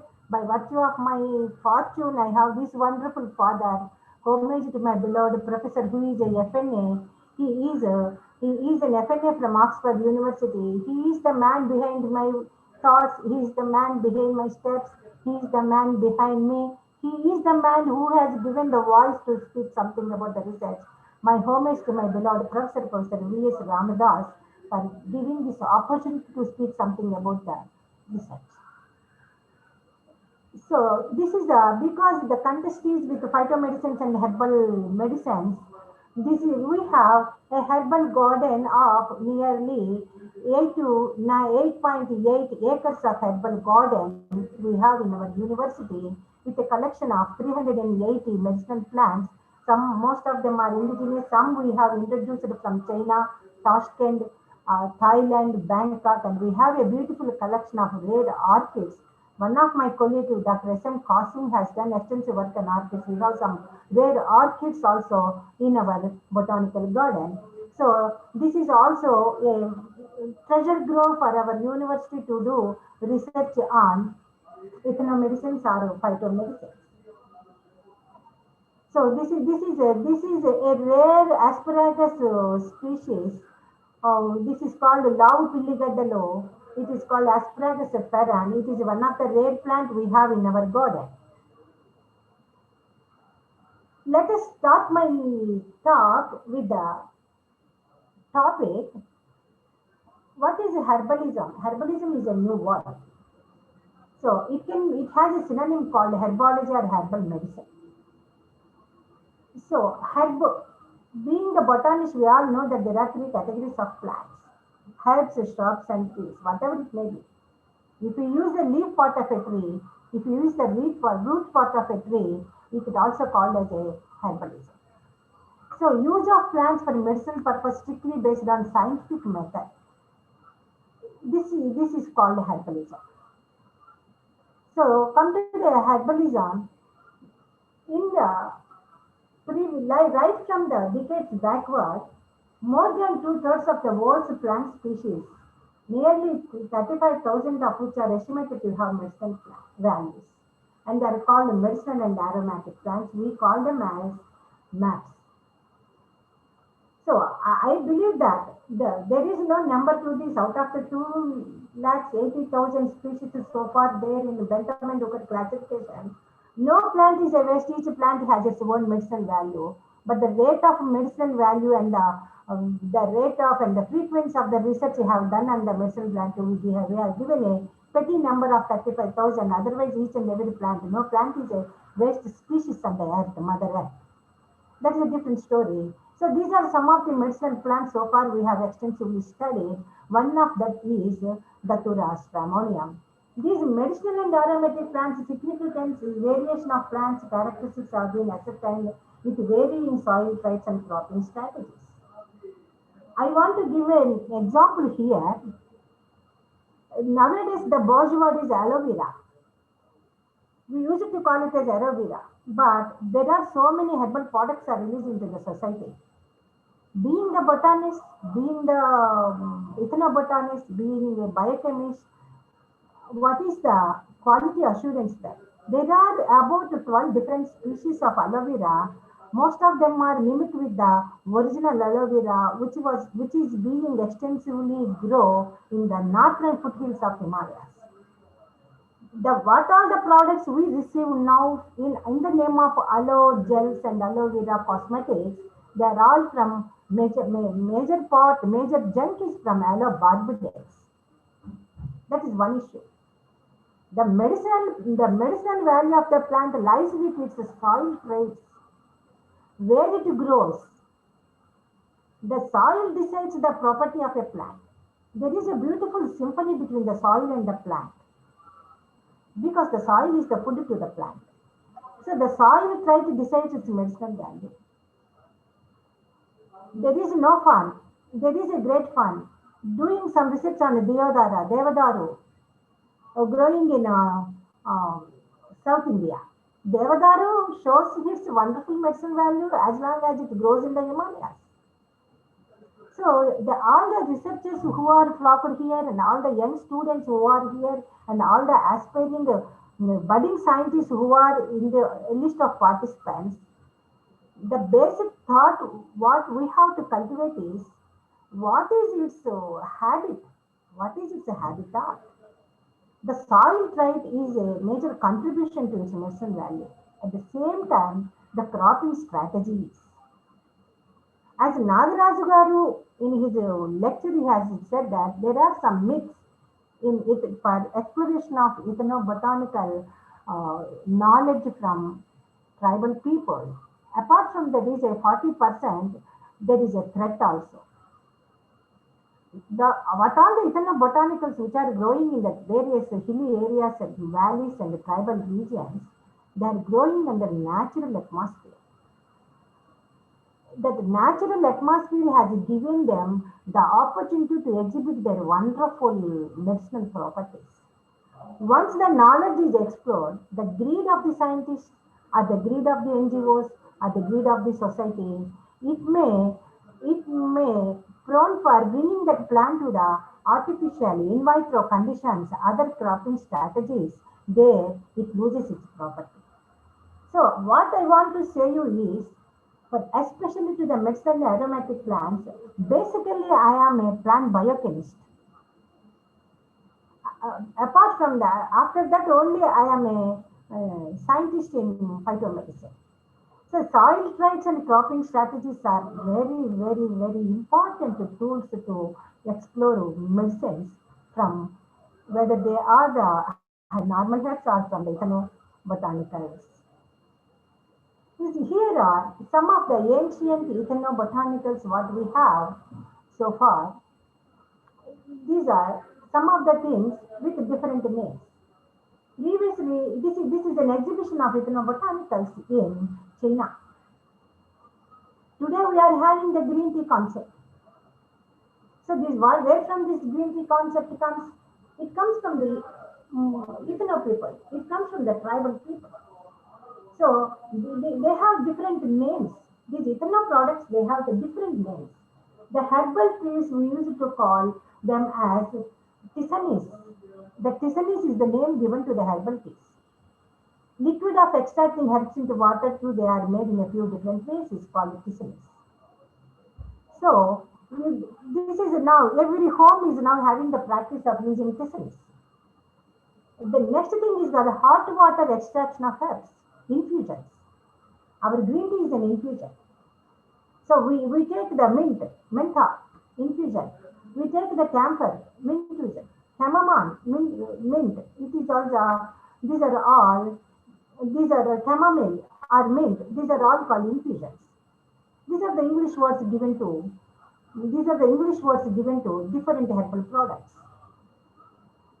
Because English is an international language, for convenience, we have given different tisanis, infusions, decoctions. So decoction is a long-term boiled extract. So short-term boiled extract is called infusion and long-term boiled extract is called decoction. Harder substances like roots and barks have been exploited in the name of decoctions. Generally, the roots of melina, the fruits of chrysanthus, they have to be made with decoctions. The other thing is called infusion of plant, maceration. It is all we know that the mucilaginous content should get by maceration, simple grinding, hand grinding, with mild grinding is called maceration. The next mode is called tincture. Tinctures are nothing but alcoholic extracts of herbs with 100% pure ethanol. Nowadays, they are using methanol and all other things. They are called tinctures. Other things are called herbal wines, elixir. The elixir name, I love that name because the name is Amritam. Elixir means Amritam, the divine fluid. Herbal wine, alcoholic extracts of herbals with 12 to 38% of alcohol is called an elixir. So vodka and grappa are very old ancient elixirs. If the alcohol percentage beyond the 38%, then we cannot call it as a medicine. We can call it as a beverage or we can call it as a drink. So this is another alarming thing. How much alcohol we have used for extracting the medicine. So here in tinctures and elixirs we are using the alcoholic extracts. The tincture is with 100% ethanol and ethanol and the elixirs are with 12 to 38% of different kinds of alcohol. So this cartoon shows that how different types of ethanol medicines are getting the glamour nowadays. It was the recent picture in China in 2018. So known or suspected herbalism. As I already told you, known or suspected herbalism means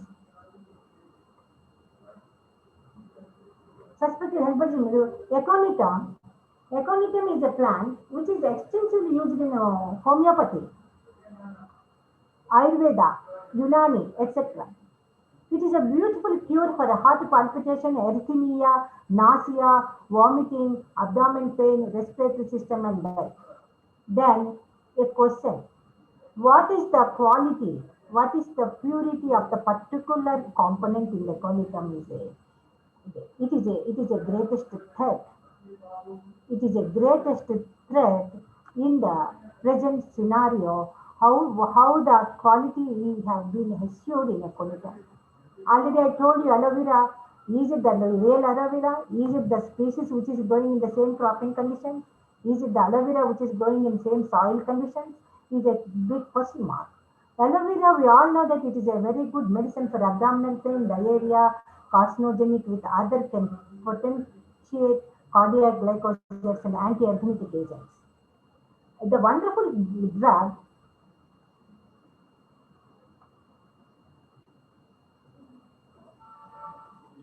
another wonderful drug is American ginseng. American ginseng is like our Withania somnifera, asparagus. This American ginseng, it has a list of a plethora of properties like hypertensive, chronotropic activities, diarrhea, itching, insomnia, diarrhea ante virochanalu, itching ante jilalu, insomnia ante నిద్రలేమితనము, headaches, nervousness, rapid heartbeat, hypertension, hypotension, low BP and high BP, breast tenderness, vaginal bleeding, breast cancer, uterine cancer, right from the head to toe, it has a wonderful effect on different types of ailments. Like that, our Withania somnifera is also having the same thing. One more nut is erica nut. Erica nut is a wonderful drug for psychosis and psychotic disorders. Known carcinogenic contributor cancer of the mouth and pharynx. So here two different contrasts are there. Psychosis, it can cure the psychiatric disorders, and at the same time, oral incorporation of oral administration of the erica nut leads to the mouth and pharyngeal cancers. Next comes to the Mexican poppy, Aristolochia, which always mimic with our gasagasa, cuscus. This Aristolochia is having a kidney toxicity associated with kidney failure. So this is an alarming slide. Knowing the medicinal value of a particular plant is one thing. Extracting the particular metabolite from that plant is the second thing. How it is going to administer is the third thing.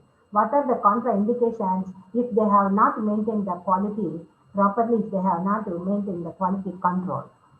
These are some of the things need to be think by all the scientists who are working with phytochemicals. So what is a modern medicine? And that is regarding the ethnobotanicals and how they have to be exploited. Come to the modern medicine. Modern medicine strictly based on evidence gathered using the scientific method. We all know that. We are taking the aspirin. Aspirin is a time-tested drug. After hundreds and hundreds of lab trials, after the continuous work for 8 to 9 generations, the aspirin come into the field. The paracetamol come into the field. Means there should be a stringent scientific method to validate a chemical.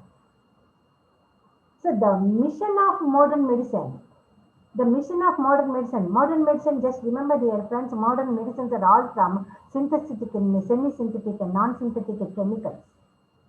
But the modern medicine is having a stringent methodology that gathered using scientific methods. Mission of modern medicine yields of high quality, good quality medicine. The purity level is to be 99.99%. Best priced products, safety and nutritional value. What I want to say in this talk is these beautiful scientific methods have to be incorporated, have to be practiced while we are bringing our ethnomedicines and phytochemicals into the market. This is a gap. This gap has to be filled by coming and young scientists. How to bring a high quality phytomedicine? How best it is, the price is, how safety it is, what are the nutritional value. You all know that in 1992 there is a mission in India, the turmeric mission in India at the time of Rajiv Gandhi Prime Ministership. The turmeric mission is a cross project, but the paradox is, once the project executed by ICMR, the turmeric loses its property, the curcumin lost its property of antiseptic because The natural medicines, the phytomedicines and ethnobotanicals, they have their own dignity, they have their own vanity. Under certain conditions only they will express. At high temperature, they may lose their property. During extensive processing, they may lose their structure. So these are the four things we have to. These are the four things we have to be mind all the time while we are doing the phytochemicals. How to maintain the quality of the yield, how best the price should be. If you give a best price to the product supplied by a tribal for his botanical, no tribal is being reluctant to give his product. Here, the tribals are scared. They are not getting the proper amount of money for the products we have. They have been exploited by so many NGO organizations. That is a fact. We have to accept. Next, the safety and nutritional value. These are the things to be. I don't want to go into the detail. If you go to the details, it takes much more time. So, in broad, these are the stringent activities one should be maintained to bring the ethnobotanical and phytochemical coming from in the form of a herbalism for marketing as a modern medicine. So, the topic is why phytochemistry and alternative medicine. Phytochemistry and nothing but ethnobotanicals, the chemical constituents, the secondary metabolites which are present in the plants, whether it is a ethnobotanical, whether it is a normal health. How can we exploit these phytochemicals as an alternative medicine? Why? Why? Because because all the phytochemicals which are present in the plant, all the phytochemicals which are present in the mats, medicinal and aromatic plants, all the phytochemicals which are present in roadside herbs, they have beautiful properties like antioxidant property. They have hormonal action. They have stimulation of enzymes. They have the property of increasing the DNA replication. They have the property of antibacterial activity and they have the physical action. I can say that the interference with the DNA replication, the interference with RNA replication, definitely phytochemical will give an answer to corona also.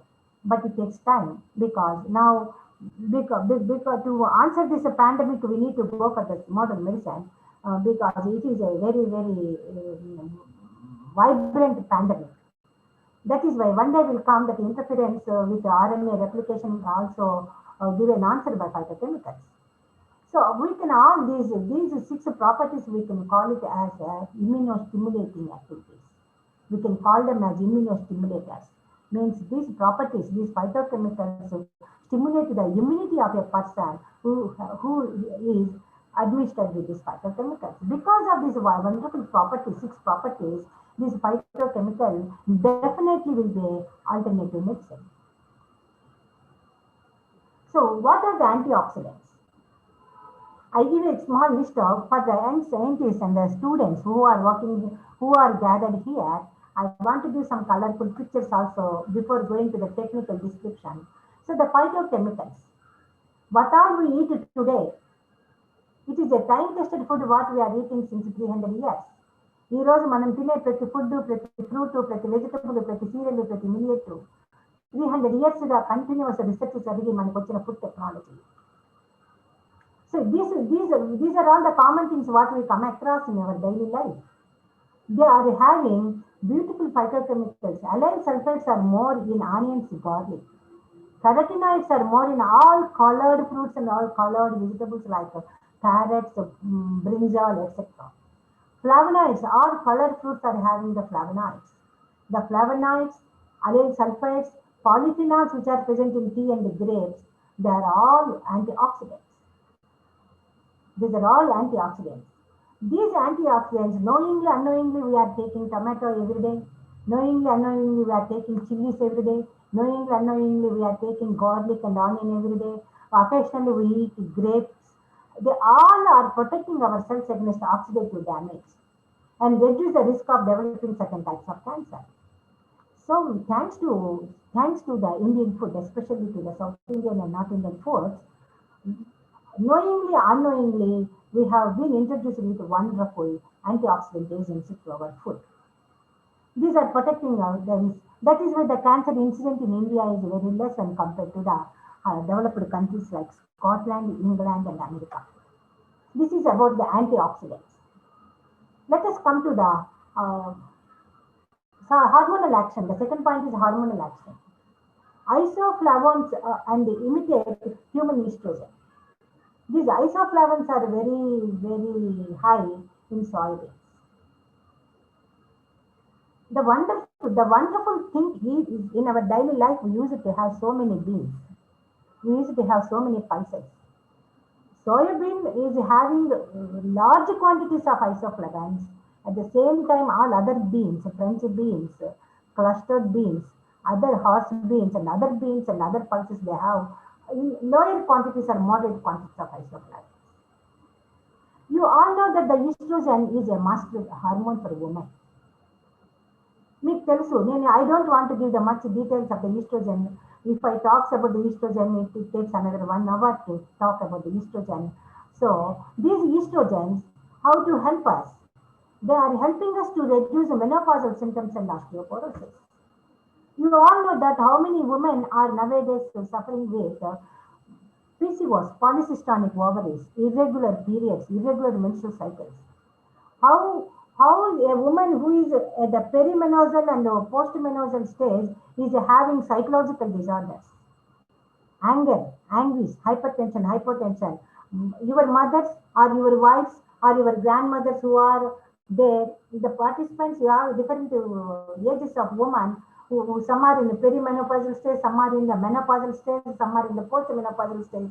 They're all suffering with more or less osteoporosis.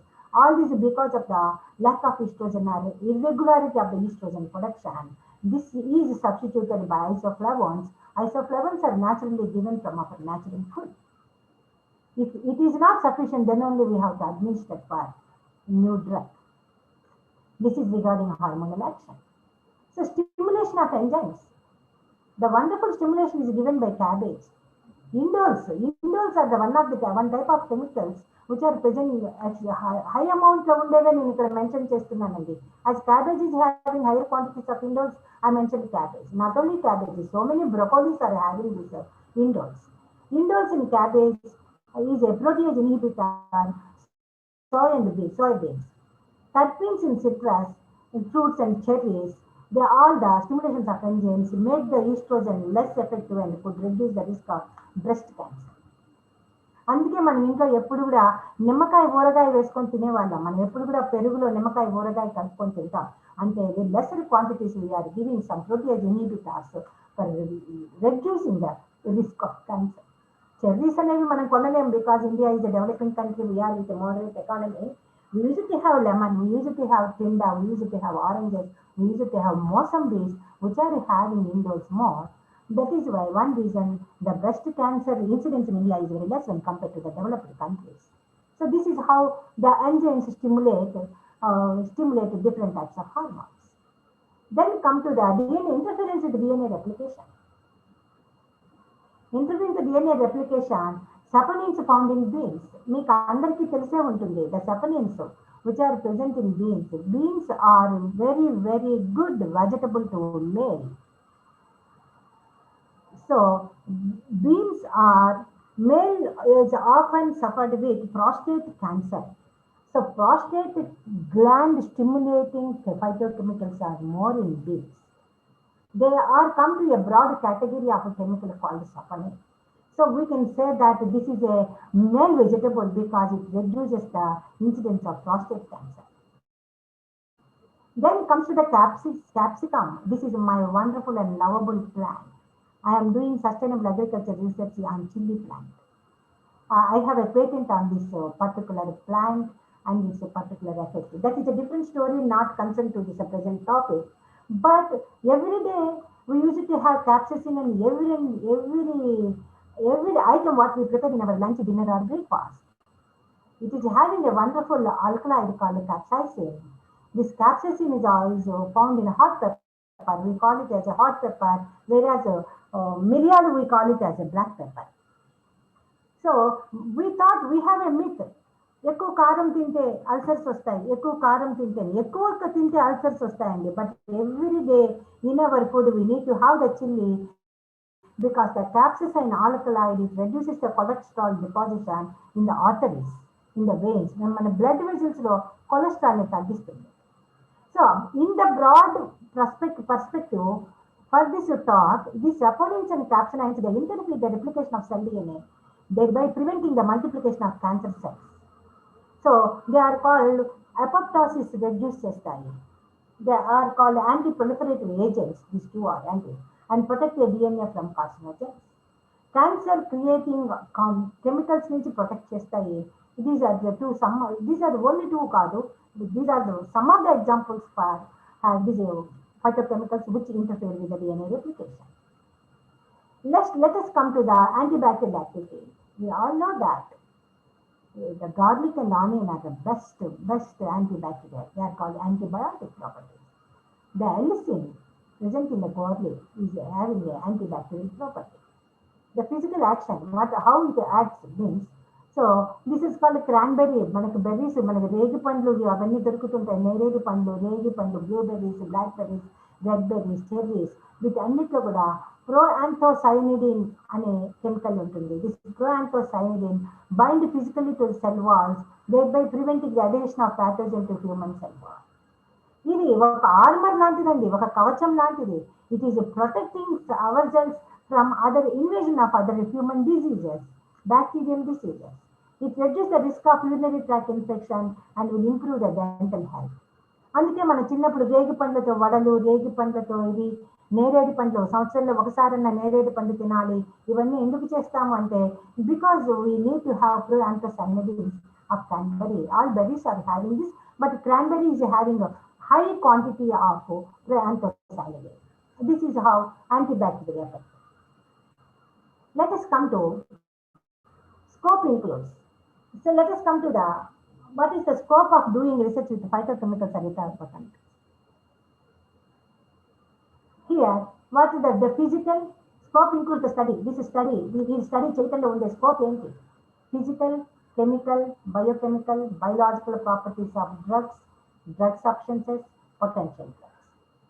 Drug substances of natural origin and search for new drugs from natural sources. Already ఉన్నాయి మనకి చాలా drugs. ఈ ఉండే drugs which are ethnobotanical drugs which are available outside. మనకి Amla powder దొరుకుతుంది, మనకి aloe vera gel దొరుకుతుంటుంది. వీటికి what is its physical condition, what is its chemical nature, how it is going, what are the biological properties, వీటికి validation is very much important. For that we need to have wonderful labs, low cost labs. దీనికంటే పెద్ద molecular level labs కూడా అక్కర్లేదండి. This is the scope includes this phytochemical study. Research problems in phytochemical study include studies in the areas of. There are some research problems also there. Phytochemistry, microbial biochemistry, biosynthesis, biotransformation, chemotaxonomy, and other biological chemical sciences. Phytochemistry includes studies in the area. అంటే ఇక్కడ the buzzword is interdisciplinary. The buzzword is interdisciplinary. A single botany student cannot do this research. A single biochemist cannot do this research. A biochemist cannot do this research. Absolutely, it needs the taxonomist. Absolutely, it needs the treasure grove of Nagarazu-like persons. To which taxa it belongs? What is its chemotaxonomic position? What is its APP qualification? Botanical Survey of India plays a major role here. Phytochemistry, for studying the phytochemistry, biochemistry is needed. Microbial biochemistry, because we are talking about diseases, how it interferes with the DNA, how it controls bacteria, antibacterial property, anti-malarial property, pesticide property.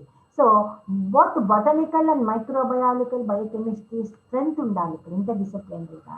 Biosynthesis pathways చూడాలి, biotransformation చూడాలి. We need to have the technology, biotechnological aspect undali, molecular aspect undali. At the same time, medical field is also important for testing the drug, how active it is. So these are some of the research problems which needs interdisciplinary research, and this is the scope for giving more value price, more high price to the phytochemical. So next come to this, what is the difference between phytochemical and modern medicine? how we have to blend these two, how we have to mix these two. In a broader definition, phytochemicals are non-nutritive plants that have protective and disease preventive effects based on scientific method. ఇక్కడ non nutritive అనే పదం ఎందుకు చెప్పాను అంటే, ఇందాక మీకు ఒక list of బొమ్మలు చూపించాను. I want to research with tomato అని టొమాటోతో రీసెర్చ్ చేసే రైట్ మనకు లేదు. I want to research with beans అని బీన్స్తో రీసెర్చ్ చేసే రైట్ మనకు లేదు. We don't have the right to do research with the food products, vegetables, cereals, millets. If at all a person want to do the phytochemicals, he has to do the phytochemicals, the non-nutritive plant chemicals. If the fruit is useful, economically useful, you have to do research the leaves. Because leaves are a recurring resource. ఒకసారి leaves shed అయితే మళ్ళీ leaves వచ్చే possibility ఉంటుంది. Leaf ఎక్కడైతే తినమో ఆ ప్లాంట్లో లీఫ్ని వాడుకోవాలి. Fruit ఎక్కడైతే తినమో ఆ ప్లాంట్ నుంచి ఫ్రూట్ని వాడుకోవాలి. రూట్ని వాడుకునే రైట్ మనకి లేదు, ఎందుకంటే రూట్స్ని తీసుకుంటే ప్లాంటే ఉండదు కాబట్టి. సో రూట్ మీద రీసెర్చ్ జరపాలి అంటే one has to go for annual and biannual helps, because they are recurring resource. ఈ ఇయర్ మనం ఈ క్రాప్ తీసేస్తే next year we can have another crop of the particular species. So that is why phytochemical research absolutely need a non-nutritive plant or non-nutritive plant part. Otherwise, already India is suffering with. We are below the poverty line. We have a greater demand for the food. We have a greater demand for the existence. That is why we are not supposed to do research with valuable export value ఉండేది, indigenous value ఉండేది, ఫుడ్గా ఉపయోగపడేది, వాటిని మనం వాడకూడదు. So modern medicine recognizes, in this context, modern medicine recognizes herbalism as a form of alternative medicine after exploration of the phytochemicals. If you could be able to answer this first para, then only we can call these phytochemicals as herbalism and alternative medicine. So modern medicine recognizes herbalism as an alternative medicine when we able to answer all the questions what we have come across in previous slides. So phytochemical study, I told you, the phytochemical study is a single man show. It is not a single school show. It is a show of 4 different categories of scientists: botanists, microbiologists, pharmacologists, natural product chemists. Combing the earth with the help of these 4 different categories of scientists, then only we can give an answer to the phytochemical, we can give the validity to a single phytochemical. Then only we can call this a phytochemical as a modern medicine or herbal medicine. So for that, it is not a single step process. It is not that much easy to give the validation to the phytochemical research as a modern medicine. I go to the previous slide. This is one of the very interesting slide and very important slide to the youngsters. So here the first step starts with the selection of plant material. A plant మనం select చేసుకోవాలి, ఏ plant part select చేసుకోవాలి, which should be non-nutritional, which should not come under food category, which should not come under resource category, which should not come under economic category, which gives more profit to the country or the particular area. So selection of plant material, selection of its solvent. So selection of solvent is a different story. It needs a lot of patience. So which solvent is very, very suitable for isolation of a particular phytochemical? The screening activity. What for you are isolating that particular phytochemical, particular secondary metabolite? You want to explore antioxidant property? You want to explore antibacterial property? Want to explore anti-cancer activity? That screening has to be done after extracting the metabolite in a crude stage with a suitable solvent. So then, if it is a phytochemical, it needs to have screening the immunostimulation. Immunostimulation means each and every secondary metabolite which is going to address one problem, it should have antioxidant property. It should have alpha amylase activity. It should have liponic acid. There are so many parameters, ascorbic acid activity. There are so many, I will show in later slides. So immunostimulation, there are 7 to 8 Different experiments are there to prove that particular secondary metabolite is immunostimulator. That screening is very, very essential. Apart from that, it should do with antimicrobial activity. Human body is having so many beneficiary microorganisms and so many invaded non-beneficiary pathogenic microorganisms. We should screen antimicrobial activity. Then only, after fulfilling these two steps, once it is proved as a good immunostimulator, once it is proved that it is giving very good answer to clinical pathogens, antimicrobial activity, then only we have to separate that pure compound by using different techniques like HPTLC. HPTLC is one of the modern techniques, and HPLC for validating its quantity, HPLC for identifying qualitatively identification by HPTLC, quantitative identification by HPLC, molecular fingerprinting for screening the adulteration. Adulteration, how aloe vera is adulterated with allobarbidensis. Like that adulteration can be ruled out by using molecular fingerprinting. Then, what is its structure? How it is going to compete with the synthetic chemical which is there in the modern medicine. So, for that we need to have a structural elucidation by NMR spectroscopy, and then to in vitro studies on cell lines, anti-cancer cell lines or anti-obesity cell lines, or what all the studies what you want to do, then goes to the pharmacological studies. These are the different steps. These are the different steps we need to explore. These plethora of steps we need to explore to give the validity to a particular phytochemical. Then I go to the next slide. Here comes to my small contribution. I can say my decimal this is over 1% of contribution from my laboratory towards the phytochemicals. We have done a work with Caralluma. దీని common name వచ్చేసి కుందేటి కొమ్ము అంటారు. There are about 6 different types of Caralluma species which are often mimic with one another. Adulteration ఇక్కడ జరుగుతుంటుంది. మీకు తెలుసుంటుంది Caralluma is a wonderful drug for anti-obesity. It has extensive market in USA. India, in Anantapur district, we have different strains of Caralluma. It is a wild plant. Kundeti kommu antaru. It belongs to the cactus species.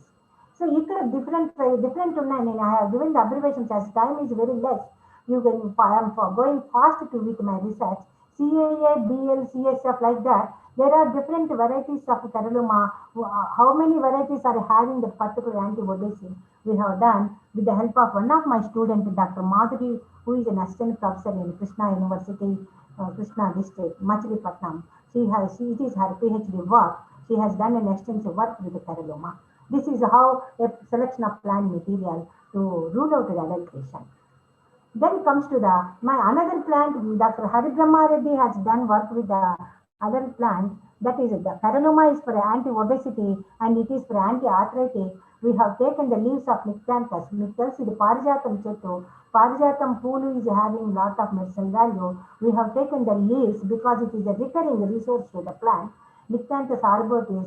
We have explored this plant for anti-arthritic properties. So this is called Botany. This is called Whitex nigundi. This Whitex nigundi is a known plant for anti-obesity. It is already tested. It has a lead molecule for anti-obesity. We have done work with the leaves of Whitex nigundi also. The next thing, Asimum sanctum tulasi. It is a sacred plant. It is having anti-cancer lead molecules. We explored anti-cancer lead molecule this plant. So the plants with which what my scholars and myself we have done these are the list of the plants we have done research which made us to be here in front of you to speak something about phytochemicals. Apart from that, I believe that in botany, the fungi is also a part of botany. The fungi is also a part of plant sciences. Bacteria is also a part of plant sciences. Any beautiful candidate which is having selva, we can call them as plants. So we have done wonderful work with some of the fungi. We have explored the fungi from endophytic fungi, from ripened capsicum presence. Capsicum's fruit nunchi, we have isolated some of the fungi and we have screened for anti-cancer enzymes. So my research has done doing work with plants, fungi as well as microorganisms, since my department is botany and microbiology. So this is another bacteria. This bacteria we have isolated from mangrove estuary soils, and this bacteria is also showing anti-cancer property. L-asparagine is anti-cancer enzyme. We have isolated from this bacteria. We have filed a patent on this.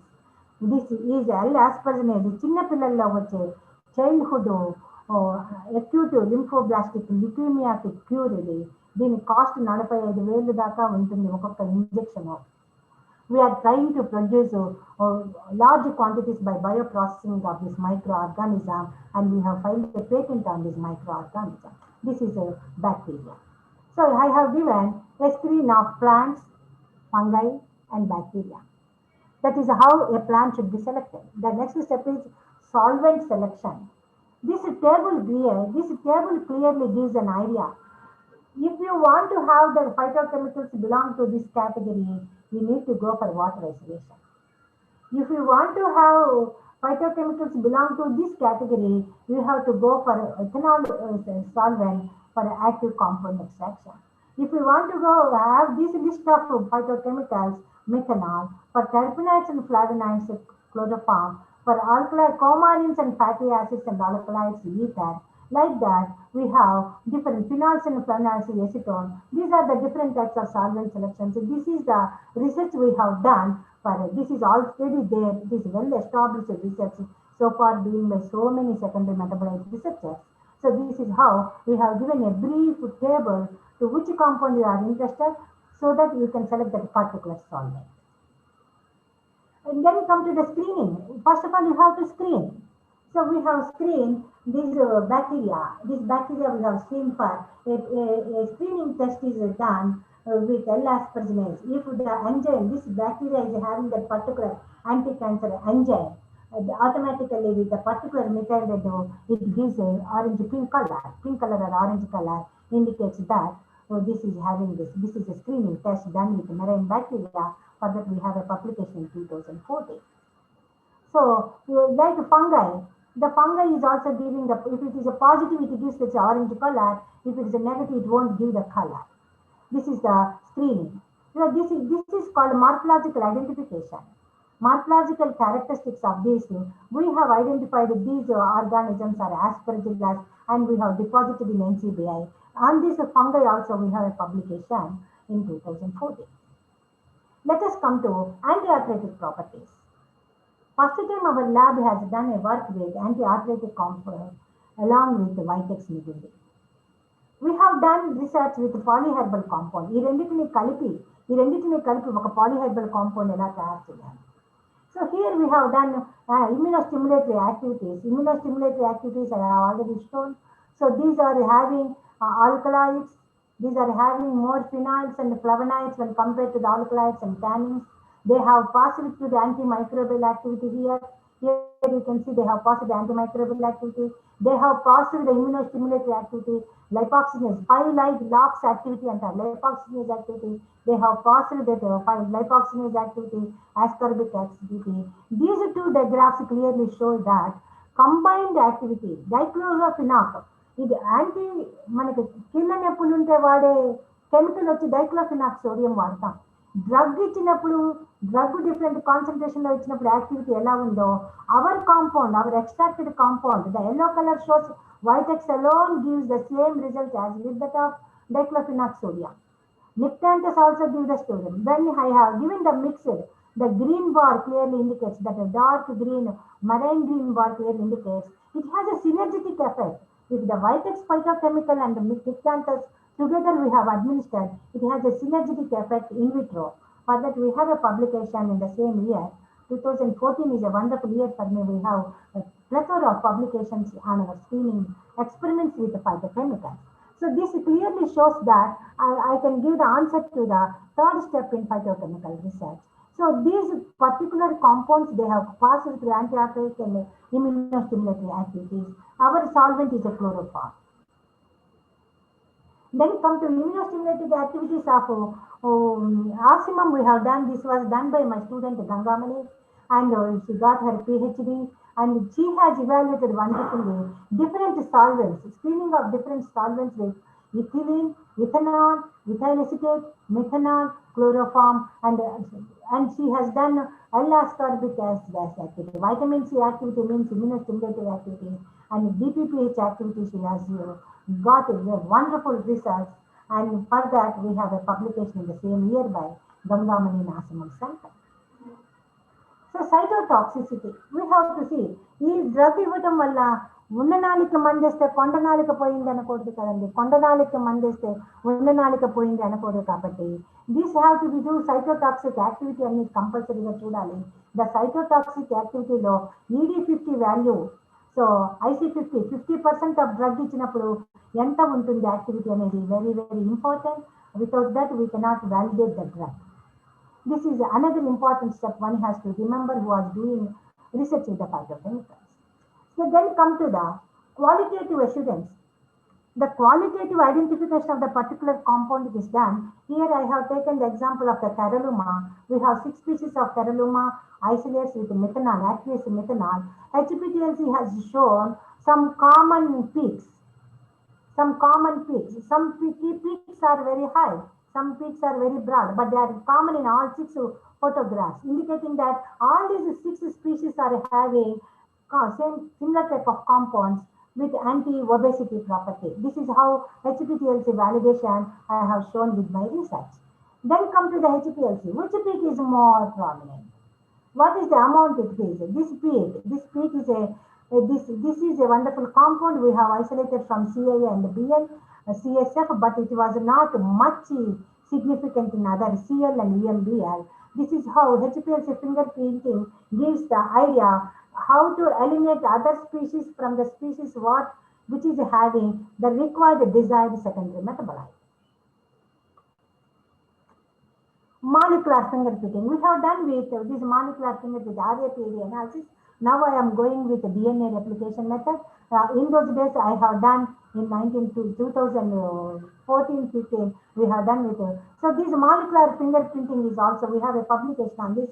These 6 species are showing different bands and different highlighted bands indicated as which one is a more promising plant for getting that particular secondary metabolite. This is a molecular fingerprinting validation of phytochemical. Then come to, by UPGMS analysis, we come to a conclusion that these four belong to one group. With chemotaxonomically they are belonging to one group. With molecular taxonomy they belong to one group, and these 2 are the other group. So these 4 often adulterated with these 2. There is a scope for adulteration of these 2.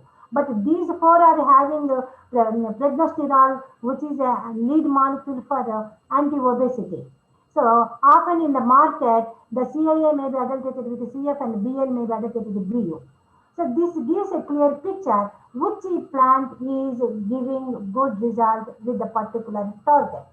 So this is how we derived a conclusion with our molecular fingerprinting, with our HPTLC fingerprinting, and with HPLC fingerprinting. It is a software UPGMA cluster. It gives an idea how chemotaxonomically the species are related, how distant they are one from one another.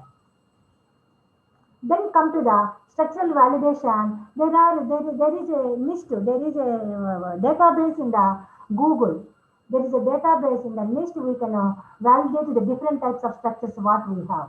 మనకొచ్చిన structure దేనికి belong అవుతుంది అనేది this table gives a clear idea. What is the structural feature? What is the example? What are the plants? What are its activities? It is there in the database of NIST database is having a picture. Once you isolate a compound, you can validate with the available database whether your compound is answering the particular problem or not. Then come to the high end of my research.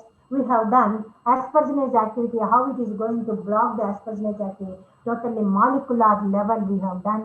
So if that particular organism, the isolate, the asparginase, the enzyme, this is a mechanism we have clearly studied the mechanism how asparginase inhibits tumor growth. This is L-aspargine. As long as L-aspargine amino acid is more, it promotes the tumor growth. Cancer growth perugutu untundi. That is called apoptosis. Once we administer the L-asparginase, this aspargine amino acid break down into aspartic acid and ammonia so that the tumor growth will be inhibited.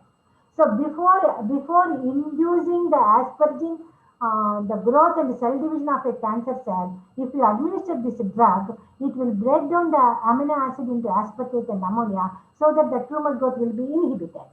So this is how our isolated pure enzyme L-asparginase we have studied with the different cancer cell lines. And with that, for that we have a publication. So then anti-adipogenesis. We are saying that anti-adipogenesis, anti-obesity compound. Anti-obesity compound is there, and how to prove that, how to validate it. So it is having a pregnant steroid. Our plant Carolima species are having a beautiful compound called pregnant steroid. How it acts? We have done this activity on the cell lines. Anti-adipogenesis, adipocyte cell lines మీద we have done anti-adipogenesis activity. In vitro studies చేసాము. Anti-cancer activity ఉంది. Carolima species మీద Bauserozzi and Carolima anti-cancer activity. We have done with anti-proliferatory activity with skin cancer lines తో చేసాము. Melanoma cell lines తోటి cytotoxic properties చూసి we proved that our pregnant steroid is a wonderful chemical. Not only it shows inhibition of TNF production, it also shows anti-adipogenesis activity on mature fat cells. It also shows immunostimulatory activity. It has antioxidative property in mouse macrophages. It is having reactive oxygen systems and prove chesamo. For that we have a publication in the year 2014. And we have proved that it has anti-proliferative activity against skin cancer lines and melanoma cell lines. And for that also we have a publication in the same year in other journal. So this is how the sixth step of phytochemical research we have fulfilled, and I try to convince how the research has to be carried out with my research in different steps. So this is without this, it is not possible to speak something about all the things. So this is my team. This is my team. Another 8 are in the pipeline. So he is my first student who has done work with the chili endophytic bacteria, Dr. Sudhir. He got his award in 2014. And he is my second child, Dr. N. Pradeep Kumar, who has done work with rhizosporic bacteria and PGPR. With his work, I could able to get my Excellent Research Achievement Award in Tashkent. And out of this, his isolates, we have this. He is Dr. Pradeep Kumar, and he is the Hari Brahma Reddy who has done extensive work with Mictanthus and Vitis, and he has studied the gene expression level in mouse also with our phytochemicals. So she is Dr. R. Pallavi. She has done with marine bacteria, mangrove sediment bacteria, and from her thesis we have 15 publications and we have filed 2 patents from her thesis and L-asparginase bioprocessing techniques. She is Dr. Nagaratna Supriya. Now she is working as assistant professor in medical college. He is working as an assistant professor in a private university. He is working as a research scientist in agricultural industry. She is Nagaratna Supriya, who is working as assistant professor in Surat University. She has done with fungal, endophytic fungi, L-asparginase production. She is Dr. Gangamani, who has done extensive work on artimum and endophytic fungi, aspergillus and penicillium. And he is Dr. Sai Ram. He has done a work with the isolated by N. Pradeep Kumar. We got a patent for his work. We have developed a wonderful antibiotic chloroxanthomycin. Myself and Sai Ram, we have done an extensive work for continuous 8 years. For that, last year we got a patent publication, and this year we hope that we will get the grant of the patent. And that is the chloroxanthomycin work he has done, Dr. Sai Ram. And next is Dr. She is not a doctor, her reports have come and she is due for her viva. Chandini Sultana, she is a BSc inspired scholar. She did her work with marine bacteria, anti-cancer marine bacteria, and she has a wonderful publication in the Web of Sciences. So out of this, he is a UGC JRF fellow, and Pradeep Kumar, Hari Brahma Reddy, Pallavi are UGC, BSR, SAP fellows. She is University Research Fellow. She is a DST Inspired Fellow. She is a UGC JRF, and he is also a University Research Fellow. I think you might remember this is a person who is still working with me under the MPhil. He is from Khammam. He is a botany fellow. He is also doing some work with the plant pathology. Apart from that, now I have three young buddies.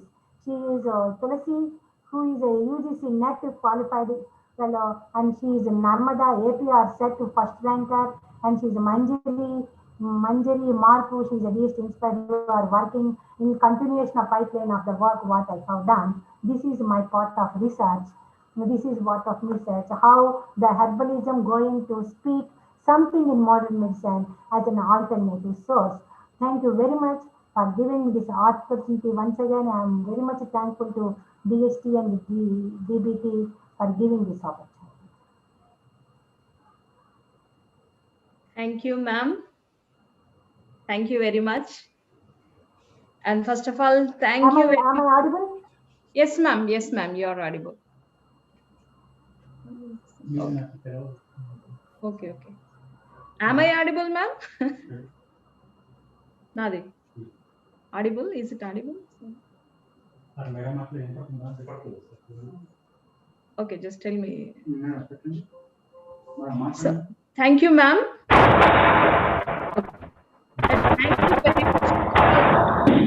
Some disturbance is there. Okay. Thank you very much for taking us to your department of microbiology and your botanical garden, herbal garden. It was not late. Talking వస్తున్నది ఇక్కడ ఇది maximize చేయాలి. Please close your PPT. Yeah. No, am I audible? Yes, yes, ma'am. So now the audible. Okay. Okay, thank you, ma'am. Please, can you close your presentation, ma'am?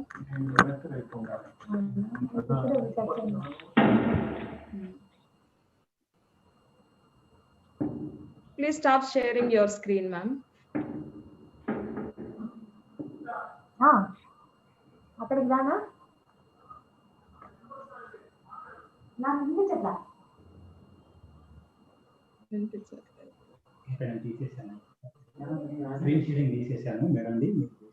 Okay. Is it audible, my voice? Yes, madam. Yes, madam. Okay, okay, okay.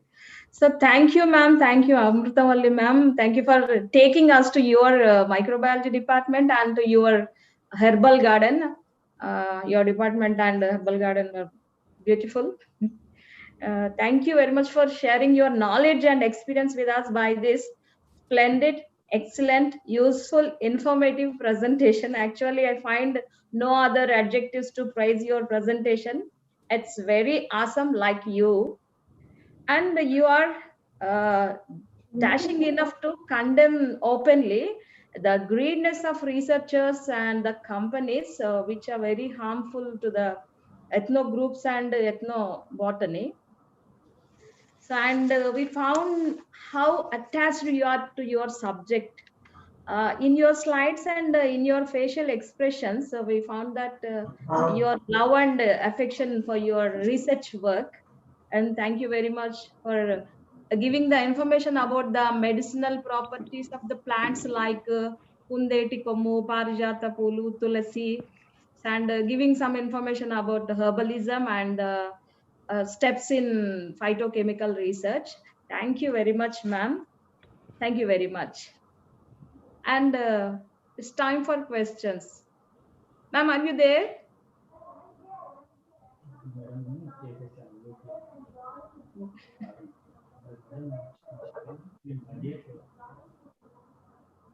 Amruta ma'am, are you there?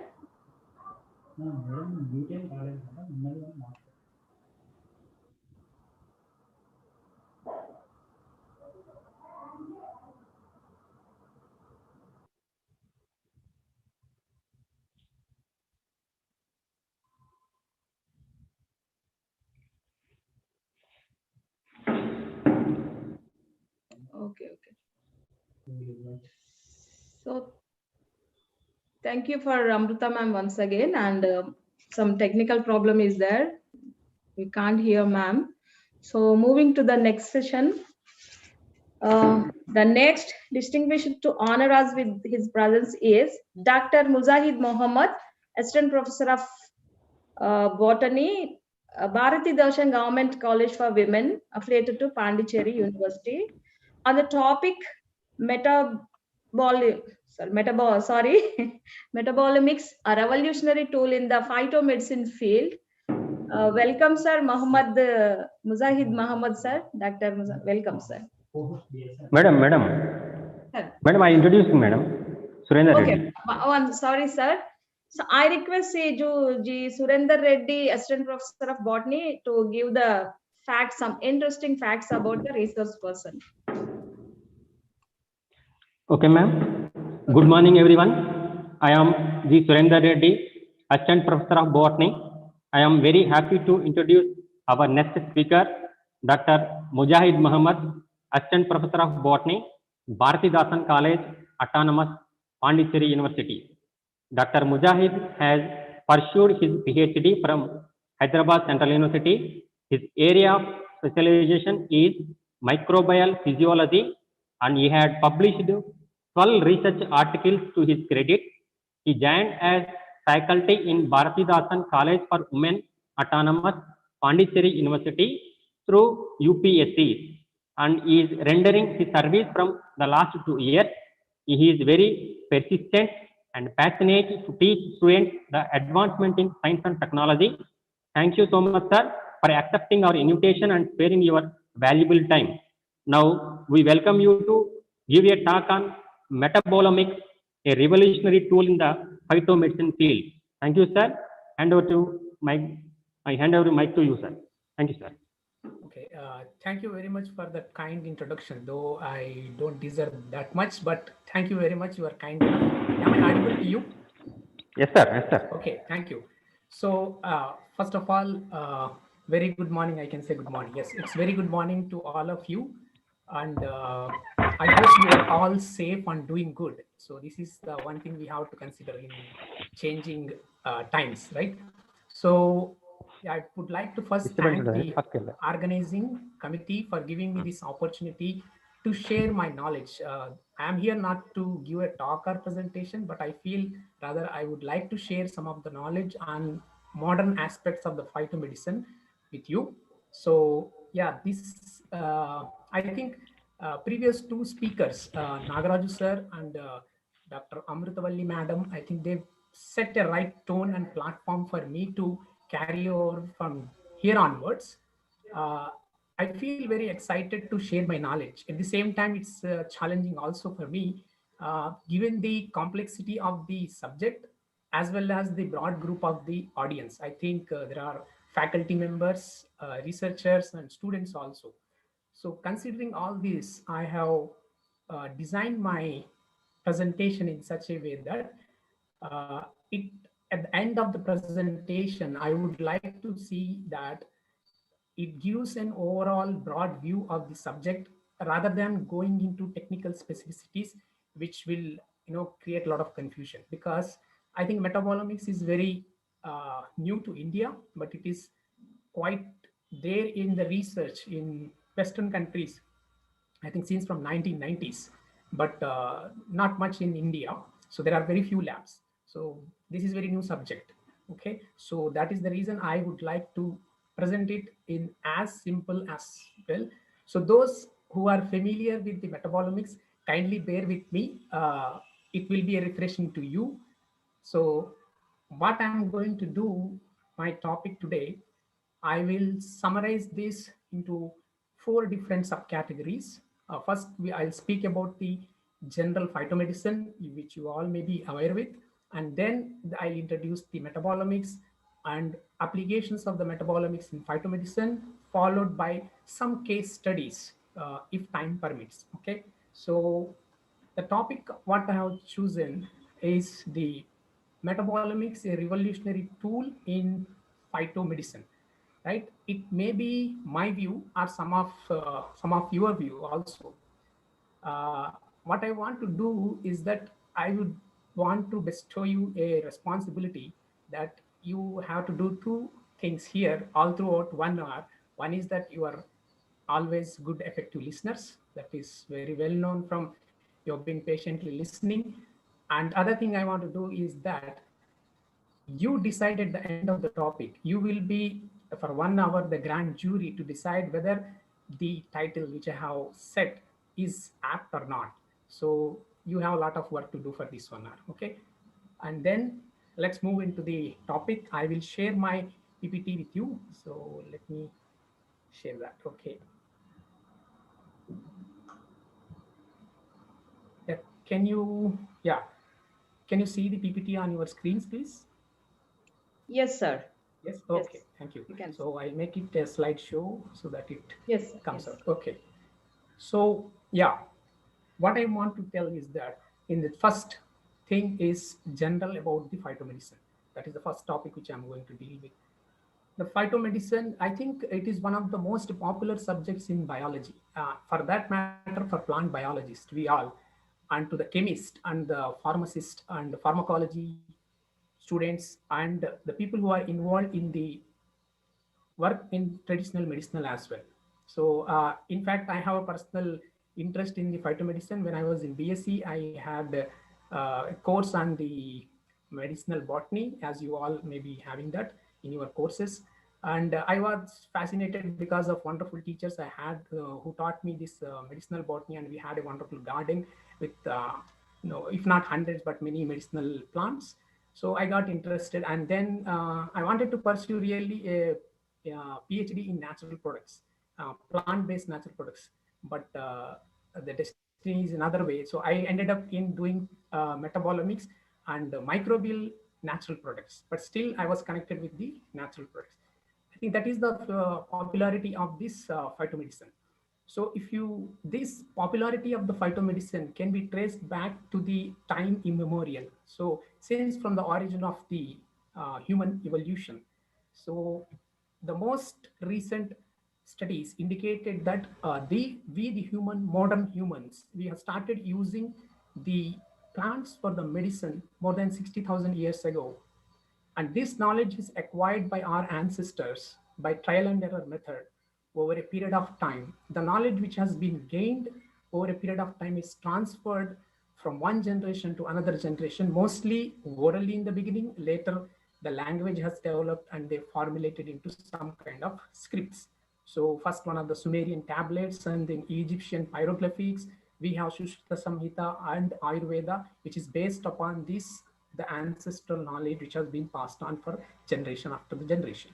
Okay, so this knowledge has accumulated and developed later on into a kind of system which we call as a traditional medicinal systems. So across the globe at different geographical regions, they have developed the traditional medicinal systems depending upon their knowledge which is being passed on by their ancestors. Okay, so some of them we are already know that take the example of Chinese traditional medicine, Korean, Japan, India. We have quite a good number of traditional medicinal systems lucky to be in this country. So that is about the brief history of the phytomedicine. Coming back to the present scenario. So what is present scenario? 80% of the world's population, particularly in developing countries, they depend on the natural products or traditional medicinal systems for their primary health care. This is a survey done by WHO.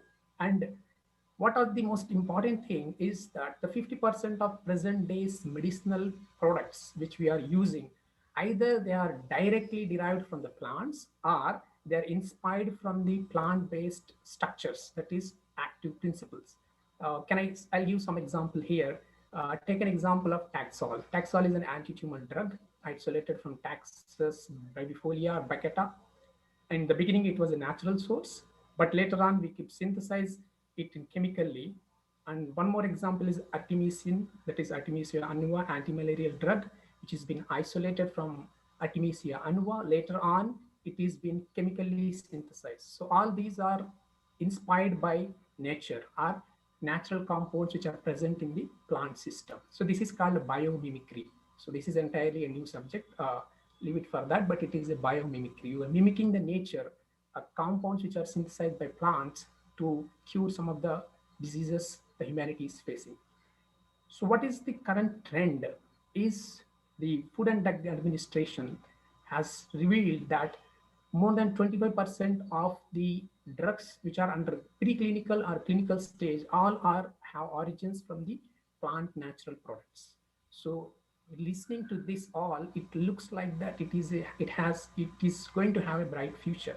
So let's see some of this. I think you are all familiar with this. There are some already commercially available drugs which are derived from the plants in single and like active principles. The first one is quinine, morphine, Taxol, aspirin, nicotine, cocaine, curine, and vinblastine.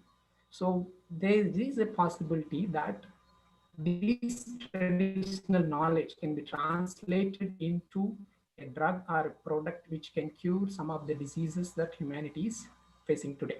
So that's good and nice hope. But what is the problem? Why the traditional medicinal systems has not gone beyond their country of origin? Why it is not widely accepted in the Western countries or other populations? So there are some issues with the, either you say the phytomedicine. What are those issues? There are certain challenges to enhance this, to overcome this. And if we can overcome those challenges, and definitely we will have a bright future for the phytomedicine in coming years. What are those challenges? The challenges are the tedious traditional mechanism or method of isolation of active principles, which you have to grind. First, you take the plant, grind it, isolate, and look for the pharmacological activities, as Madam has suggested that she has good expertise in that. So that is a lengthy process. So no drug industry is interested to invest a lot of money in that. And at the end, if trials go wrong, they don't want to waste their money. So that is the one reason. Misidentification of the plants. I think Nagaraju sir was rightly pointed out that in his talk, that quite often the morphologically similar medicinal plants are misidentified and used for the preparation of the medicines. That is one of the problem again. No rapid and sensitive quantitative tools. We do not have tools right now to rapidly quantify to the lowest concentration of the phytoconstituents. So that is one of the challenging aspect. The other challenge is, the madam is also specifying that is quality control and adulteration. No, adulteration is a part of our life, right from the food to fuel, right? So quality control is one of the biggest problem for the phytomedicine field. So until unless we do not address this point, I think there is a lot of problem. Even for me, when I buy a product of some company, I don't want to name it, but I have a doubt whether it is really derived from that plant or it has the enough constituents which can heal my problems. So that is the one problem, very big problem. Shelf life of the herbal medicines. Are these formulations, once they're isolated from the plant, are they stable? How long they are stable? How good they are effective?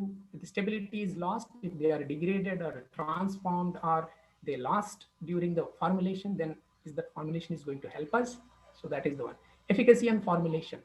How do you formulate? How effective your formulation should be? What should be dose dependence in that? That is also one of the issue. Monitoring the safety of the herbal medicines. Always herbal medicines are good for health, but unintentionally, sometimes these chemicals which are present in the plants, they may also have some side effects, or little, but some toxic effects also. That has to be investigated. But right now, I think there is less knowledge on that, but madam was rightly pointing out again in her talk about this. Lack of knowledge and modern action. So that is most important, molecular mode of action. So if you look at allopathic medicine, why they are widely consumed? Because it has been scientifically proven and the molecular mechanism of the drug is also known, target is also known.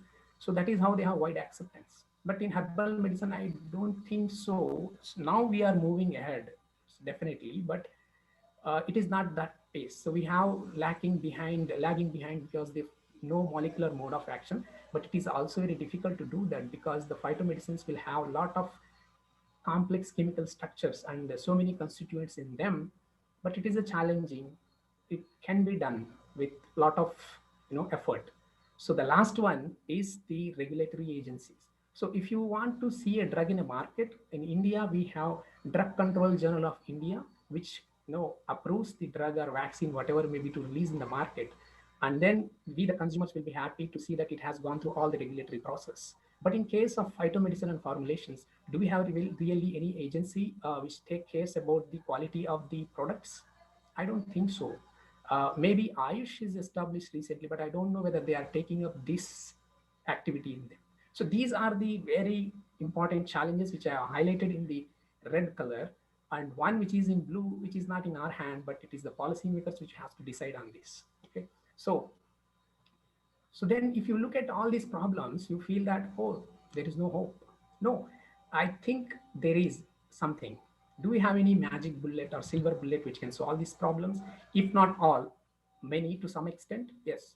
There is, I think it is very difficult to pronounce to someone also, but it is because it is not very familiar subject in India particularly, and not in the textbooks definitely. So metabolomics could be one of the answers for this, to answer some of these challenges. We'll see whether it can answer, or it is a hype, or it is a reality. Okay, so at the end of the topic you can decide that. Okay, so now moving ahead. So before understanding what is metabolomics, one need to understand the information flow in a biological system. So how does the information flows in any living organism? So if you look at any living organism, it has a genome, it codes for genes, and these genes can be, most of them can be transcribed into mRNAs. These mRNAs code for proteins, and these proteins participate in the biochemical reactions or the transporters, and they generate a lot of metabolites at the end. These metabolites are very important. They are energy currency of the cell, as like ATP, NADPH, and FADPH, and all that. And they are also building blocks, the carbohydrates, lipids, and other things. A genetic material, DNA itself is made up of some metabolites, which is copolymerized. Okay, so they perform very important role at down from the genome to the metabolite. Metabolites are really the functional entities of a living system. So if one can target and identify the imbalances or balances in the metabolites, you can predict the physiology or the state of the health or the state of the cell in particular time and space. Okay, so that is the importance of the metabolites, which is often been neglected. So what you can do nowadays, we are in the era of omics. Omics means is a comprehensive study. In previously, what we have to do in the research is that we select one gene, one protein, one RNA, or one metabolite. But things have changed now. We are moving away from the reductionist approach to oneness to the holism, that is called completeness. So comprehensiveness. If you study complete genes, that is called genomes. If you study complete mRNA expressed at a given time, that is called transcriptome. Ome is refers to the comprehensive, collectively studying all the entities that are expressed at the given time and point. Then you have proteins, is a proteome, and entire metabolites, if you want to study, that is called metabolome. And the studies is called is metabolomics. Okay, so why it is possible now in the omics era is a comprehensive study is possible only in the beginning of the 20th or late in the 20th century, because you need powerful analytical tools to understand all the metabolites or all the proteins. Okay, so we do not have, even if I had these tools in the beginning, but we have now quite powerful tools to capture all this information. But the information which is generated is humongous, and it is, it goes sometimes in human, it goes to terabytes. So how do you analyze that large set of information? You need high computational skills, and we have today the supercomputers and the statistical tools which are definitely required to study any omic study, even for the metabolomics. Okay, so that is about the flow of biological information and metabolomics. So continuing with the metabolomics again, see what we have started with a single thing, metabolite. Metabolite is a small organic molecule present in the cellular pool. These can be intermediates of a biochemical reaction or end products of the biochemical reaction, and they are maybe of primary metabolism such as glycolysis, TCA cycle, or a lipid metabolism, or they are secondary metabolites such as carotenoids or phytochemic carotenoids, anthocyanins, saponins, and other things. So that is about metabolite. Now the complexity is going from one to many. So metabolome is the collection of complete set of metabolites present in a cellular pool or a single cell or in a tissue or whatever it may be. And then how do you consider they are small molecules? The metabolomics considers only the molecules which are less than 1000 Daltons. Now, what is metabolomics? Okay, see this flow chart. Single metabolite in a cell, there are hundreds or thousands of metabolites depending upon prokaryote or eukaryote. And then if you want to study all these metabolite, you need to separate them and detect them to quantify or qualitatively detect how many are there and what is their quantity. To know that, you have to study them using certain techniques. So this studying the entire metabolome at a given point of time is called metabolomics. Here you can quantify them, what is the levels, individual levels of these metabolites.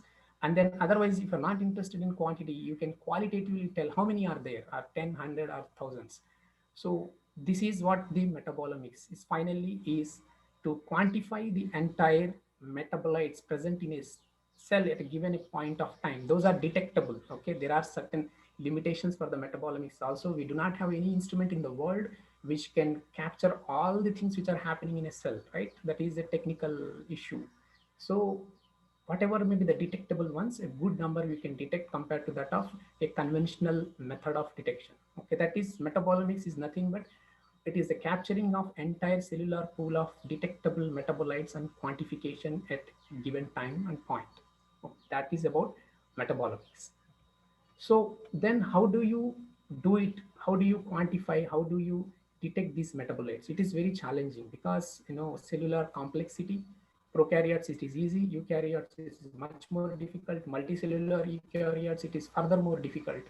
But whatever may be the things, the source, you have certain techniques to do that. So first you have to separate these complex molecules into individual entities. So how can you do that? So you have a technique, gas chromatography, gas chromatography separation technique, which is used for the volatile compounds or semi-volatile compounds. Then you have a capillary electrophoresis, which depends upon the charge to mass ratio of the metabolite. Depending upon the charge of the metabolite, you can separate them. That is the one technique.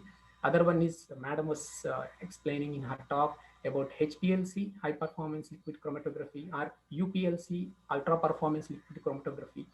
TLC is there, but its sensitivity is less. I'm not taking that. Most of the times in the metabolomics, we don't use this TLC or HPTLC. So these are the techniques. The high performance liquid chromatography can be used for the many. It is a versatile one, mostly used for non-polar or slightly polar compounds. I'm not going much into the technical details because it's a time factor. Okay. So once you have separated the metabolite, now how do you detect what is what? So for that, you have a detection tools, that mass spectrometry, which each metabolite, after entering into the mass spectrometry, it fragments into a unique pattern, which is nothing is equal to that of fingerprint of our human beings.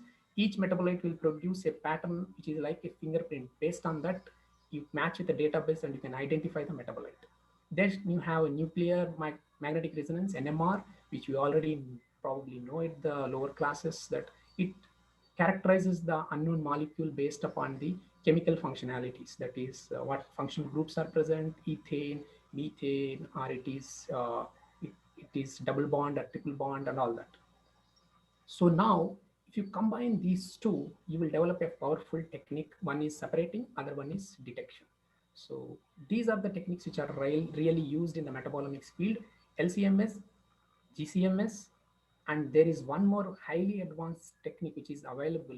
I think in India there are only 2 or 3 places this LCMS NMR is available.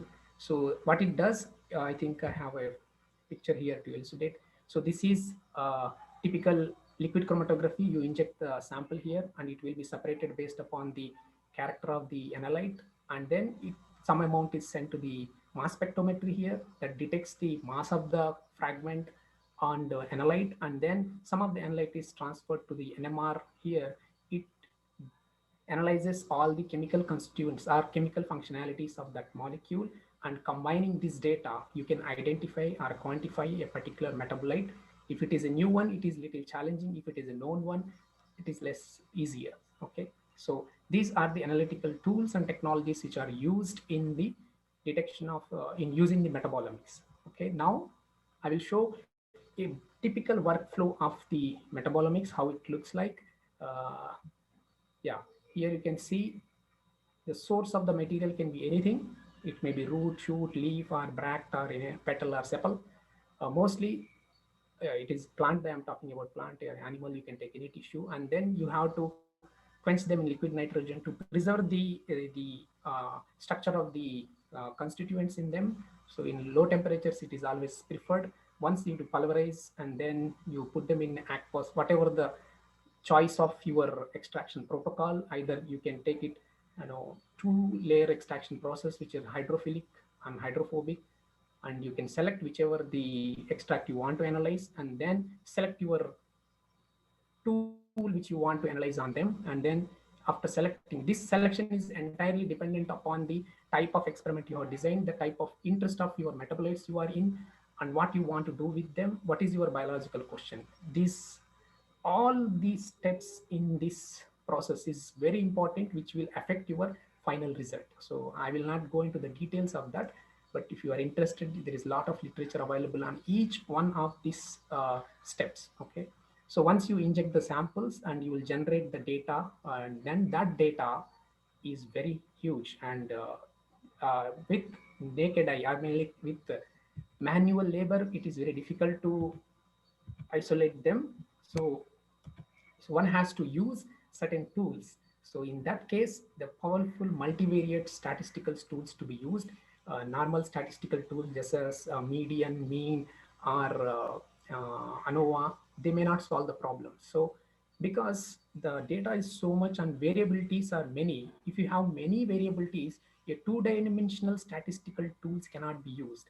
The many variables you want to analyze, you need to have a multivariate statistical tools which are available right now, and the huge data will be broken down into readable patterns, and then you can identify a particular metabolite or a response of a cell.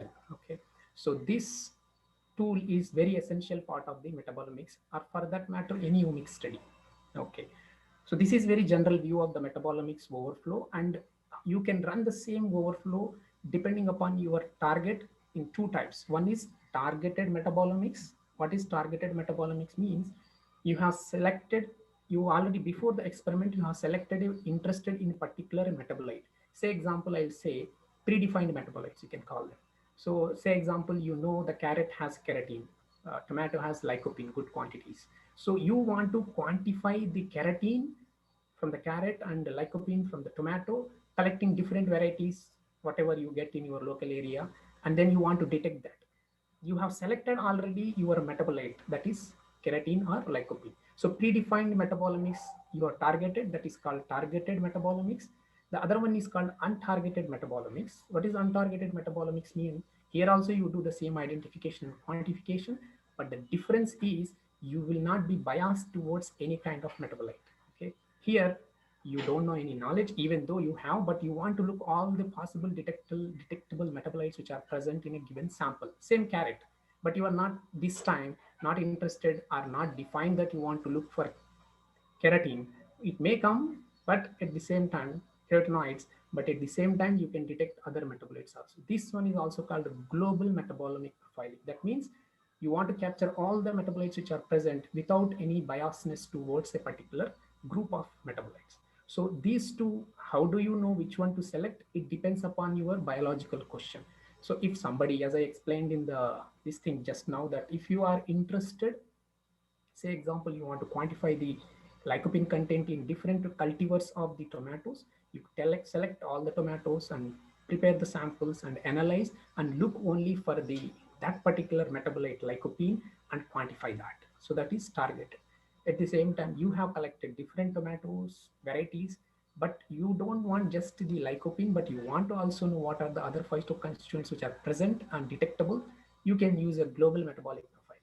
So which one to select?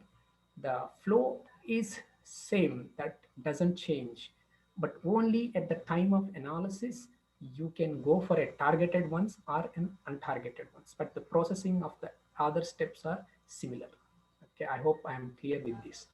So then once you know this, you can go forward and look for your interest of metabolites, or look for what other metabolites which are present in particular given space and time. So what are the applications of the metabolomics in phytomedicine?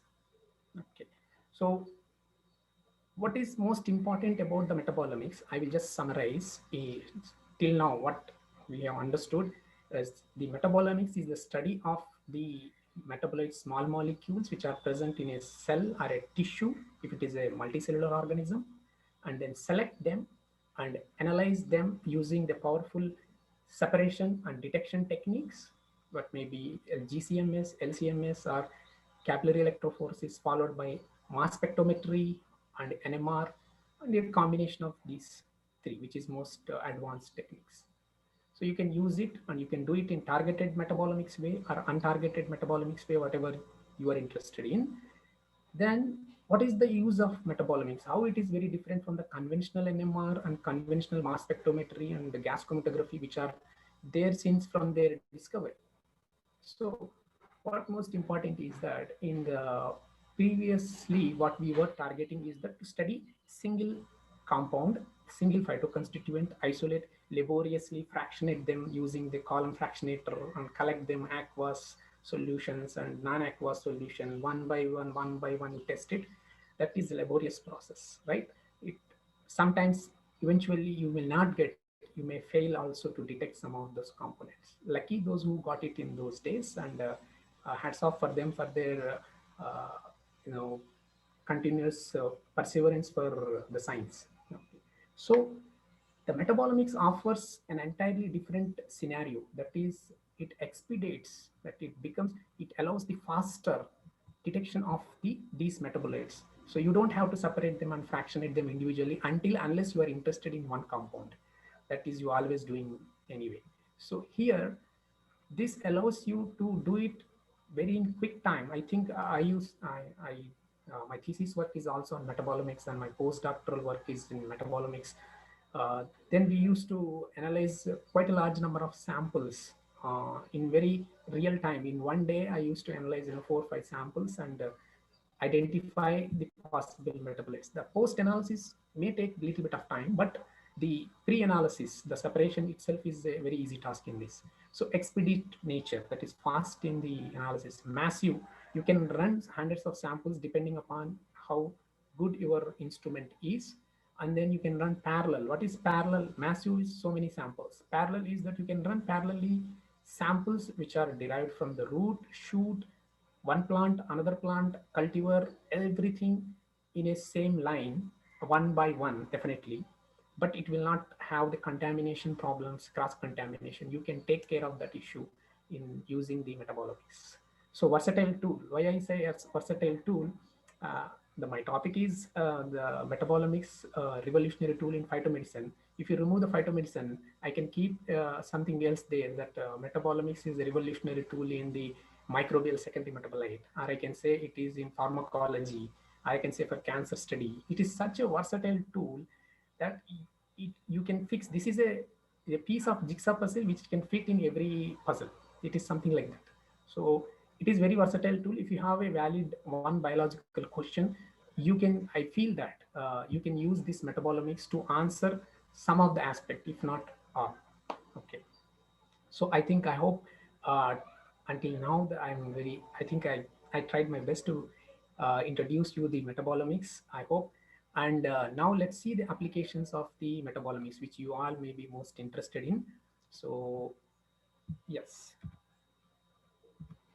I think there is some issue. Yeah. So where do you can use this metabolomics? At 3 levels of phytomedicine development, you can use the metabolomics. That is out, I have figured it out from the literature and my own perception also. What are those 3? Here are those 3. So at the level of plant, you can use the metabolomics. For what? I will explain later. And during the process and formulation, you can use the metabolomics. And at the end, it is the clinical, preclinical or clinical stage, or in the post-administration of the drug, when the healthy persons or when the clinical trials are going on, you can also use the metabolomics to understand the role of phytomedicine. Okay, so now what is the applications of metabolomics in at the level of the plant? So these are some of the things. I will explain them, and maybe if time permits, I will use some of the case studies also to demonstrate that it is not just uh, you know literary thing, but it is real in real world application also. It is possible. Okay, so identification of plants, sir Nagaraj sir, I think you are very right. In the beginning, you said identification of medicinal plants is very important for the development of the drug. If you wrongly identify, that will lead to the severe consequences also. So what is this identification of plant species? Sometimes the morphologically similar medicinal plants, people unknowingly they'll collect it and they will say that this is so and so medicinal plant and the product is prepared from them. But although they are morphologically similar, they may have different phytochemical constituents and different pharmacological activities. So we have to be very careful whether selecting this one, and how do the metabolomics will help collect all these. I think I have an example I will explain later in my slide. Identification of metabolite set. Okay, so say example, you have collected a leaf from the same medicinal plant and a flower from that, and then you have prepared the sample in a similar way and in a similar quantity as well, and then you run on the metabolomic and any platform and you detect the metabolites and you can quantify mostly detectable metabolites with the database, or if it is a new one, which is little bit challenging to understand what it is, but it will give you a signal that it is a new one. So you can know that what kind of metabolites are present within the leaf and to that of a petal or a flower. Okay, so identification of novel biomolecules. So novel biomolecules, definitely it's not quick enough to identify using traditional tools, but in metabolomics, it gives an opportunity to identify the known. It is very well, but as I said, novel, little challenging, tricky, but it gives an early hint that there is a possibility of a new metabolite in this. You can select that. That is the another application. I think I have one case study on that to present. High yielding plant and agroclimates. What is high yielding? I means it is not about the bags of paddy and wheat or other fruits. It is the quantity of the a particular alkaloid or particular secondary metabolites you are interested in. You want to know all the plant varieties. They may not have the same levels of phytoconstituents in them. Okay, and different agroclimatic conditions, that is environmental conditions, the genetic makeup of the plant that influences the total secondary metabolite synthesis. So when farmers or any growers want to select a particular type and evaluate what agroclimatic conditions are favorable for higher yields of one particular constituents, can be done in quick time using metabolomics. So biosynthetic pathway, as madam again, I think you made my talk very easy, I think. Yeah, because as you said, the complexity of the pathway identification of secondary metabolites. So it is very complex. It requires a lot of work and perseverance and years of experience on them. But this, using the metabolomics, you can do it. To some extent, it will solve the problem of this detection. And then genetically engineering the plant, metabolic engineering that is called, for production of higher yields. How is this possible? If time permits me, I will talk on that. So this is about at the plant level. Now let's move on to the formulation and processing levels. Toxic compound detection. Though, as I said, right, all medicinal plants are good, but there are certain chemicals which can be harmful if they have the beyond the dosage limit. So how do you know that? How do you detect them? Whether these are in the present, first of all, in the given sample, and if they are present also, what quantities they are in that. So that can be detected by in the sometimes in the formulations also, you add some additives to that, that may be having some effect on the, if not the real phytoconstituents, but from the formulations also, the toxicity, the toxic compounds can be detected once they are reported some toxic issues. I will discuss this in the later slide. Stability of the phytochemicals. This is one of the most important. I was discussing in the challenges. Are they stable enough once they have extracted, once they have prepared the formulations? Say example, the thermolabile compounds, which are heat sensitive, they cannot be stable.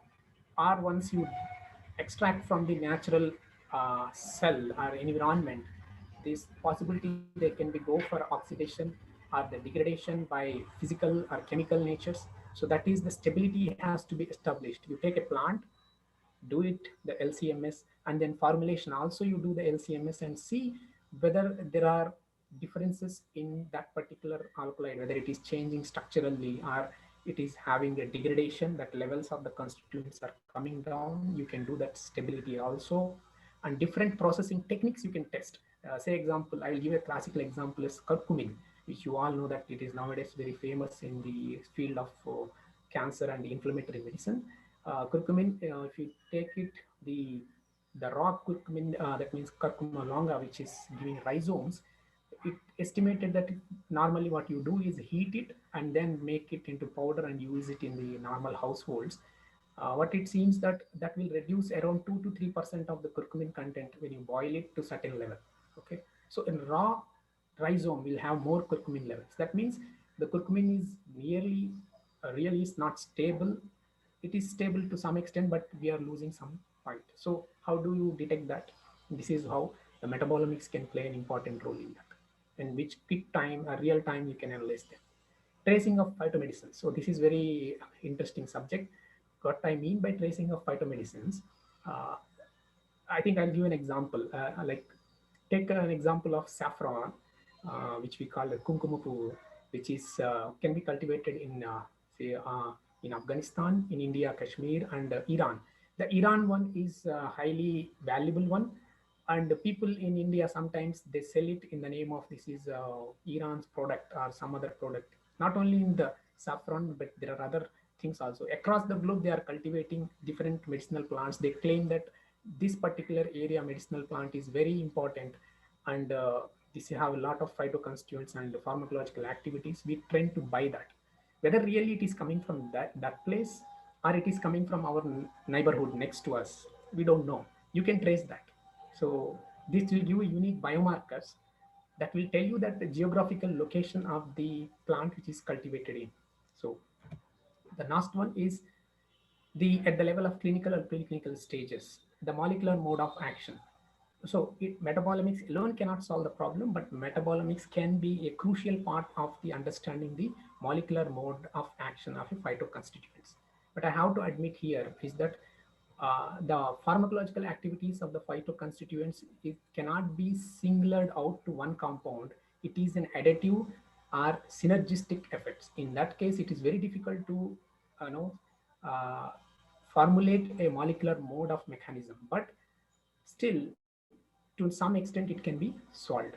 Response to phytomedicine, once it is administered to the healthy subjects, you want to see whether the really it is helping in uh, the kind of expectations we have with this medicine. So you can take the serum or the urine samples of the subjects, and you can see for a particular biomarkers which indicates the health. For anti-inflammatory properties, you have particular levels of some metabolites which can oscillate and tell you that whether it is working or not, so that you can monitor efficacy and dose.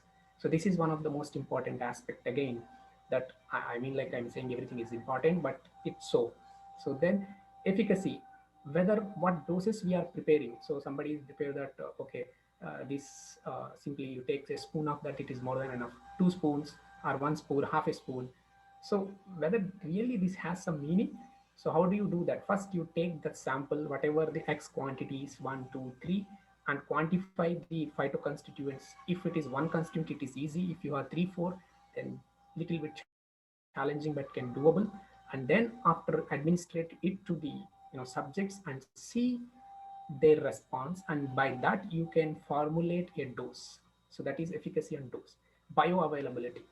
So bioavailability, what is bioavailability? In the sense, like once you take the drug inside, people who are working in this area, they may be very good at this. I have understanding.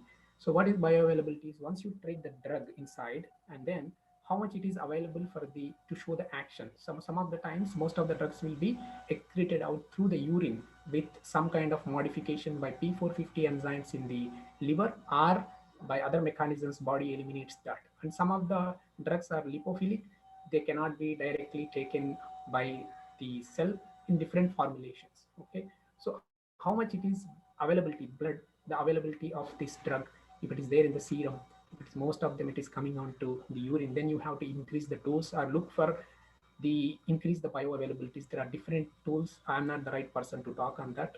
So, but it is what my understanding is. Okay. So these are all the different applications you can use at different levels of phytomedicine development, starting from the source to the development of the drug. Okay. So it all looks good, right? And I'm projecting a beautiful rosy picture, which is possible. Sometimes it looks like that, the manifestos our politicians, they prepare the beautiful manifestos with a lot of promises and hopes and all that, and finally after last vote been casted they will throw it in the dustbin, and life is as usual, right? So is it that way? I'm projecting something like, a rosy picture. Whether it is in reality is happening or not, so let's see what you can judge for yourself. I think I have selected few case studies to demonstrate. I cannot go into each one of this, but I have selected few due to the time constraint. I can hope I can complete this off. Okay. So now the first one is the identification of the medicinal herbs, which are mm, morphologically similar. I think you are all familiar, those who are in the medicinal botany or who have studied at some point of time. The Panax ginseng, you already ginseng. Ginseng is very important. Even I think they use in different drugs also.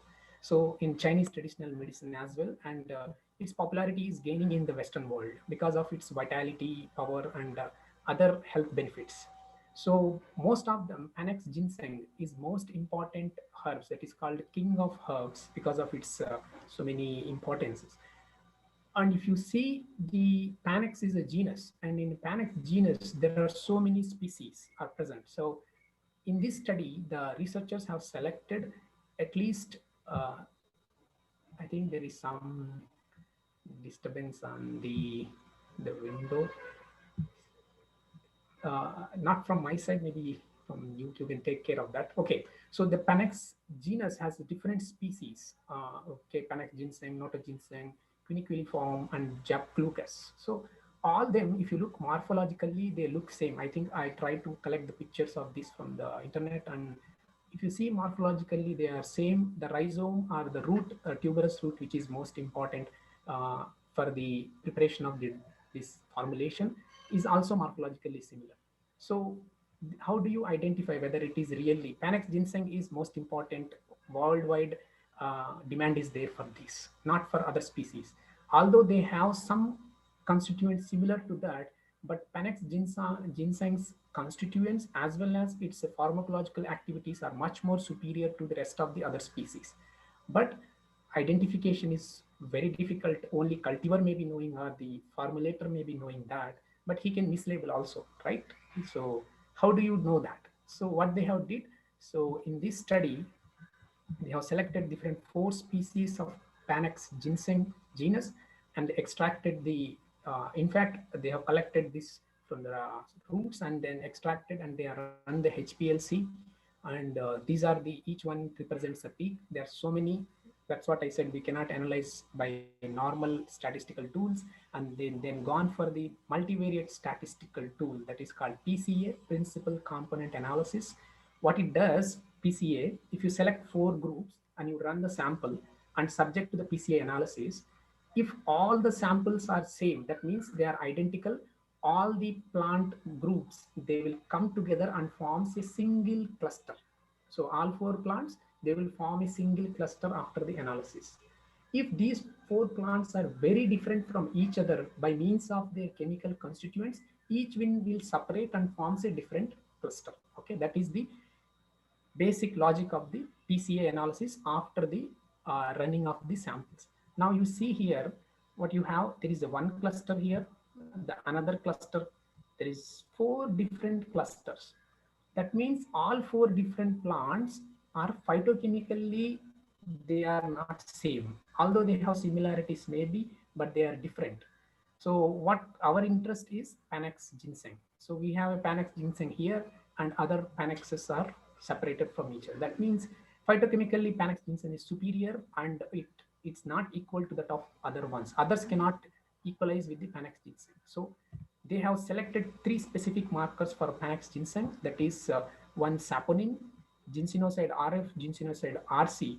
If these 3 are present in a sample, when you run LCMS, then you are sure that it is coming from the Panax ginseng, not from any other plant. So you are sure that it is very much real Panax ginseng you are eating or I am eating. Okay, so that is how it is useful. There are several studies on morphologically similar plants. How can you identify using the medicinal metabolomics? So I am not going into the details of that.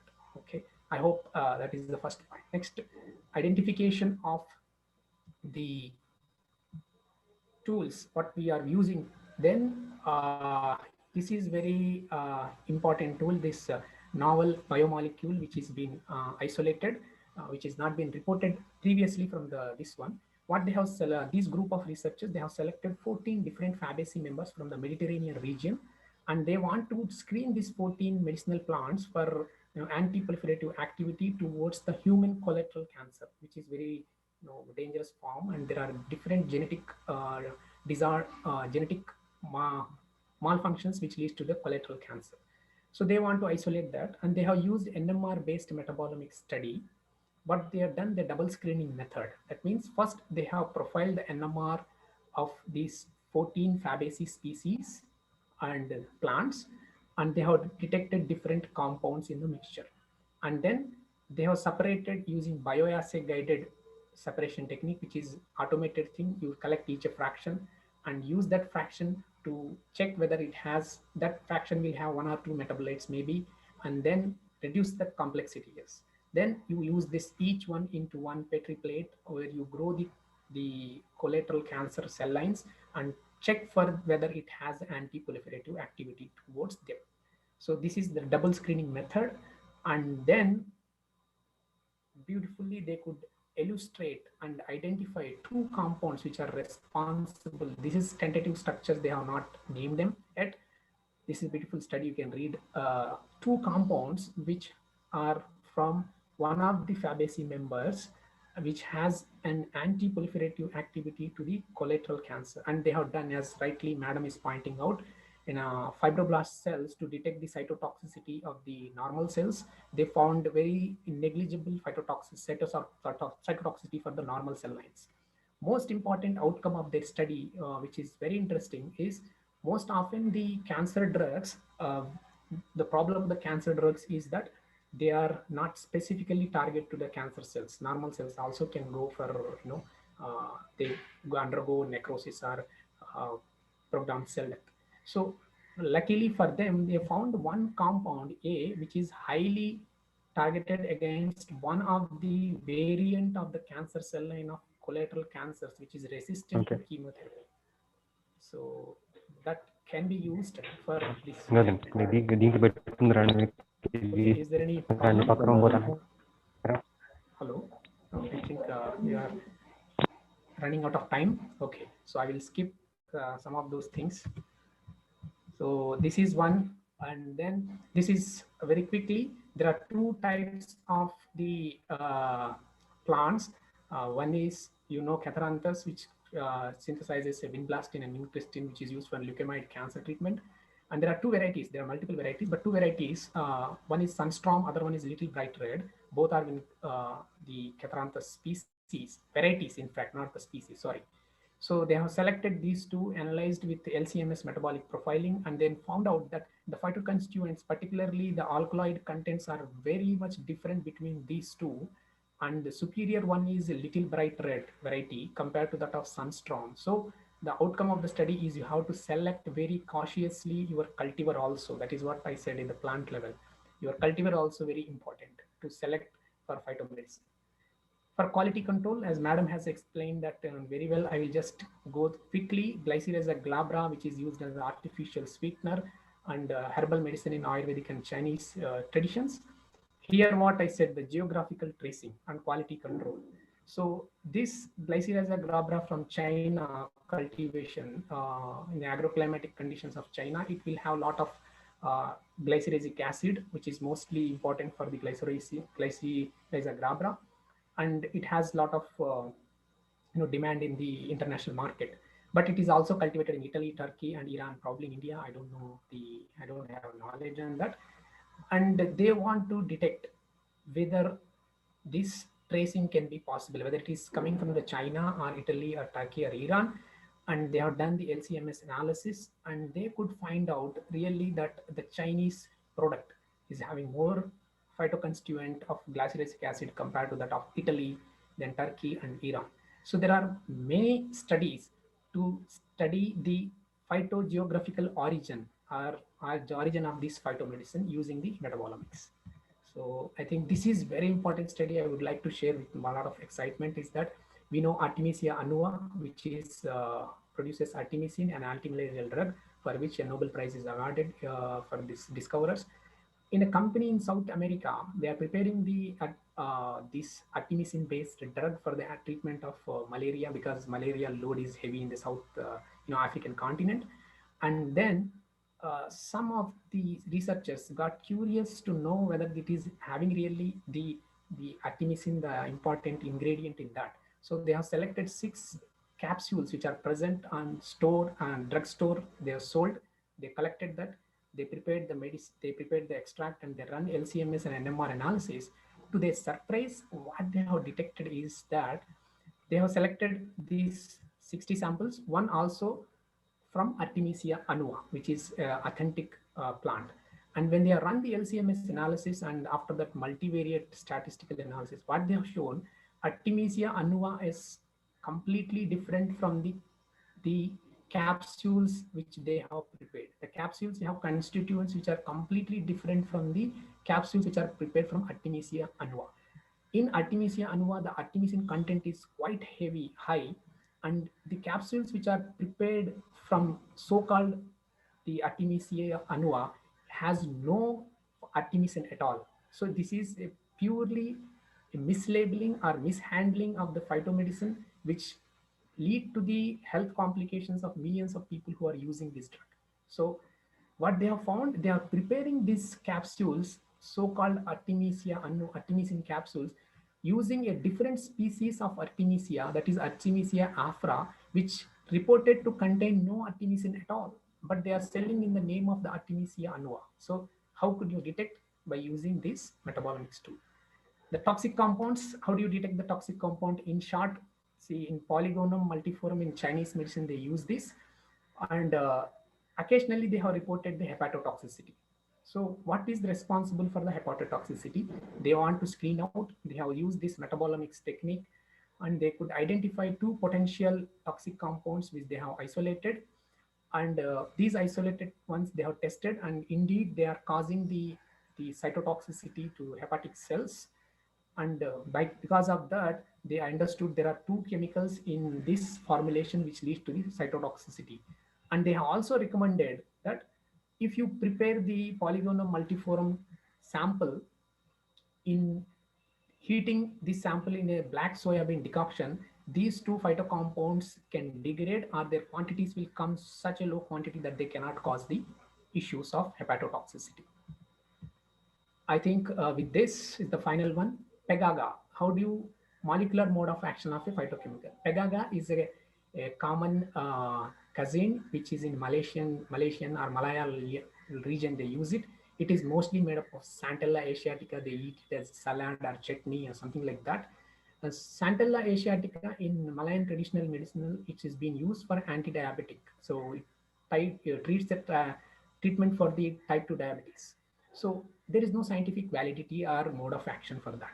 So some of the researchers in them, hats off for them, they have taken up this task, and they have done these used multivariate NMR metabolic analysis. First, Santella asiatica extracts they have administered to the rats, which are, you can create type 2 diabetic rats using chemicals inducers. Okay, and then this type 2 diabetic rat model was used, and then administered the Santella asiatica. The samples are collected over a period of study, both urine and serum samples, analyzed NMR metabolomics, and the metabolite levels they have detected to see for the markers of anti-diabetic activity.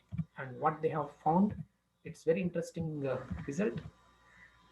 The extract administered rats compared to that of the control rats, which have not administered any extract, they have shown decreased glucose level in the serum as well as in the urine, and the lipid levels also, which is a marker. Decrease of the glucose is a marker for diabetic type 2 diabetic treatment.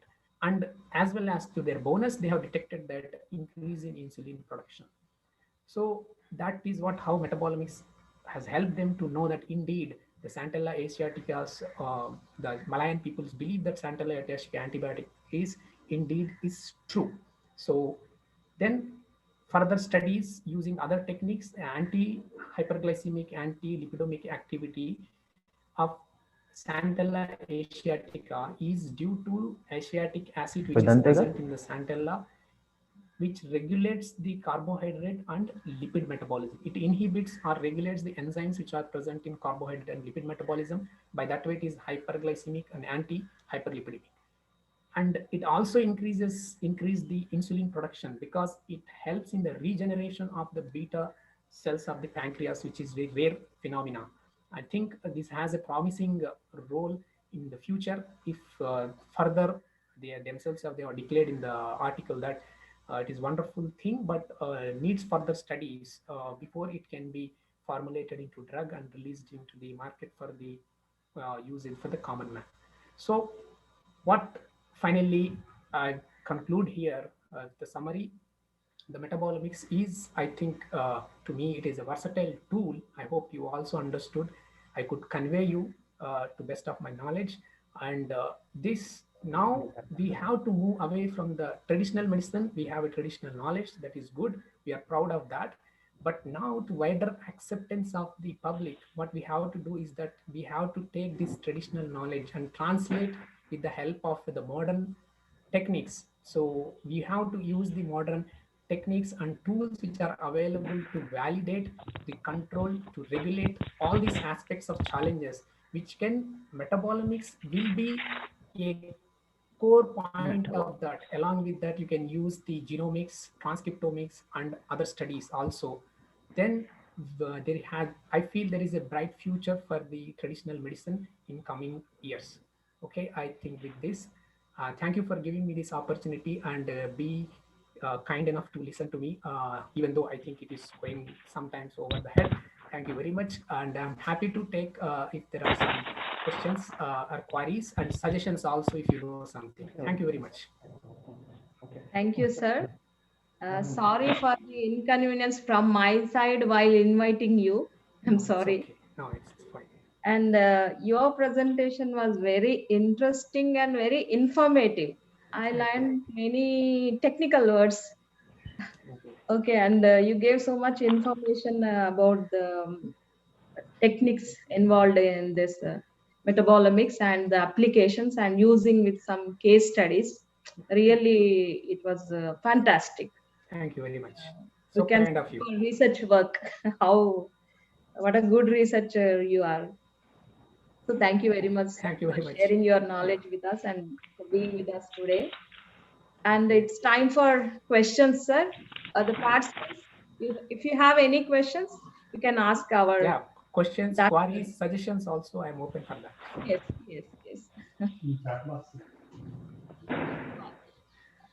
You can post your queries in the chat box also. Okay, so yeah. We'll go through the chat box, sir.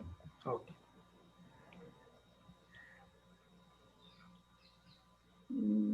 All are happy with your presentation.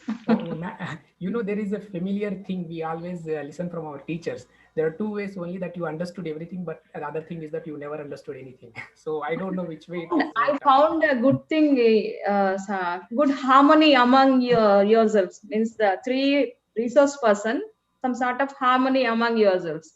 You people attended all others' presentations and observed everything, very attentive and appreciated their work. Okay. Thank you very much. I think, yeah. Thank you so much. I think the previous two presenters have set the platform and the tone correct for me to take over. It made my job easy because of both Nagaraju sir and Amritavalli madam. They will be very familiar with that. Though I am not working in the medicinal field, but my topic was on metabolomics. I hope at the end of this topic, you are a grand jury for 1 hour. I think you can decide now whether it is a revolutionary tool or not. Uh,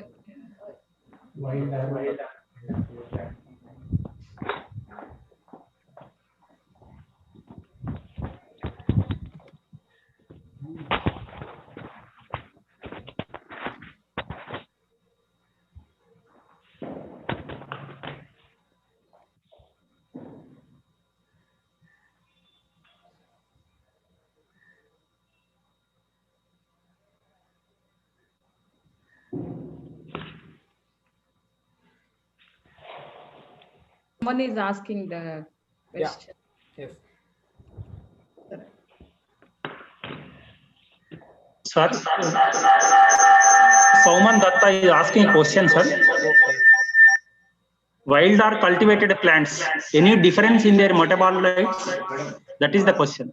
Yeah, very good question, sir. I appreciate your question that yes, what I shown one of the case study, even the cultivars of the same species, like, I said sunstorm and the bittle red of the catharanthus, they have a lot of variations within the varieties. Even I will extend one point for your clarity is that even the agroclimatic conditions you are cultivating the plant, if it is in stress or if you are cultivating elevated area in a plain area, that will affect in some whether the decreasing the constituent level or increasing within the same plant also in different developmental stages also, at which developmental stage you want to collect the plant for the phytomedicine. That is also very important point.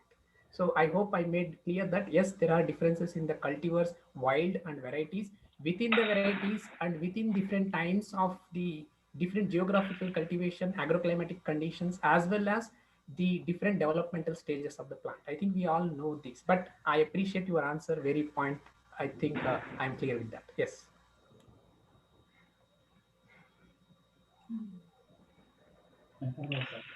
Any more questions, please?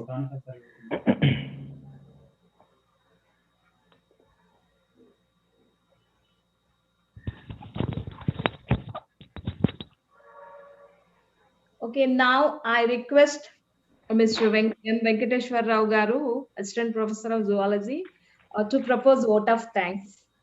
Thank you. Thank you, madam. Good afternoon, one and all. Distinguished speakers of the day, respected principal sir, dear participants and students. On behalf of SR and BCNR Government Arts and Science College Autonomous, Khammam, it is entire fraternity and organizing committee, I feel extremely delighted to take this opportunity to propose vote of thanks. Firstly, I thank Sri Mr. Nagaraj sir, research person from Botanical Survey of India, Deccan region, Hyderabad, to spare time with his busy schedule. Thank you very much, sir, for giving us an overview of BSI Botanical Survey of India, a renowned Indian organization, and also motivating our students. I would further extend our heartfelt thanks to Dr. A. Amritavalli Madam Garu, Associate Professor, Acharya Nagarjuna University, for sharing her knowledge and research expertise. As rightly pointed, only a small percentage of plants have been identified for their medicinal value. With the recent situations in the pandemic, it has become more pertinent to tap the resources. I am sure that extensive research in phytomedicine would enhance our knowledge on the medicinal properties of locally available plants. I take this opportunity to specially express our gratitude and sincere thanks to Dr. Mujahid Muhammad sir for an excellent talk on metabolomics. Thank you very much, sir, for giving us even a minute details of the technique. I hope all of us have understood its importance in identifying novel biomolecules. All the three resource persons have attended while the other resource persons have been talking or presentation. I take all the resource person to thank all of you, sirs, your humble nature and ground level, because Sir Muzahid Muhammad sir is free to ask the questionnaire, not only, and he is giving, he is asked for the suggestions, and that shows your humble nature, sir. Thank you very, very much. I owe a very special thanks to Dr. M. Shankarao, sir, from Botanical Survey of India for his assistance and encouragement. Thank you very much, sir.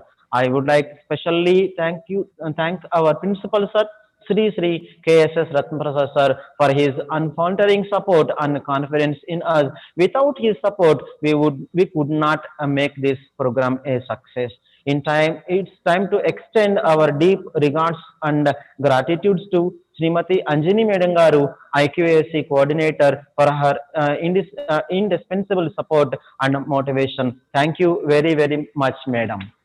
And I pay special thanks to Sri S. Ramesh Garu, Assistant Professor of Commerce, for his untiring contribution. Really, you two people, IQSC Coordinator Madam Garu and Ramesh Garu, thank you very much for your guidance and technical support. You are wonderful. You are very, very wonderful. Thank you, Madam and Sir, for your support and guidance. I express a special thanks to the faculty of Department of Zoology, SR and BGNR, for bearing the torch and helping us in all aspects to conduct this webinar. Thank you each and every member of the Department of Zoology. My deep sense of appreciation and thanks to all the participants who have chosen this be live with us and attended the webinar with great enthusiasm and motivation. This event successful. My sincere gratitudes to Sri Anil Kumar sir for his timely support. Thank you very much, sir. And also, I pay my gratitudes to every participant of the webinar. And last but not the least, I also thank the non-teaching staff members of the SRNBCNR. Thank you, one and all. Thank you. My dear participants, please find your link for feedback in the chat box. Then you will get the certificates, e-certificates after filling the feedback form. And thank you very much. And let's call it a day. Adios.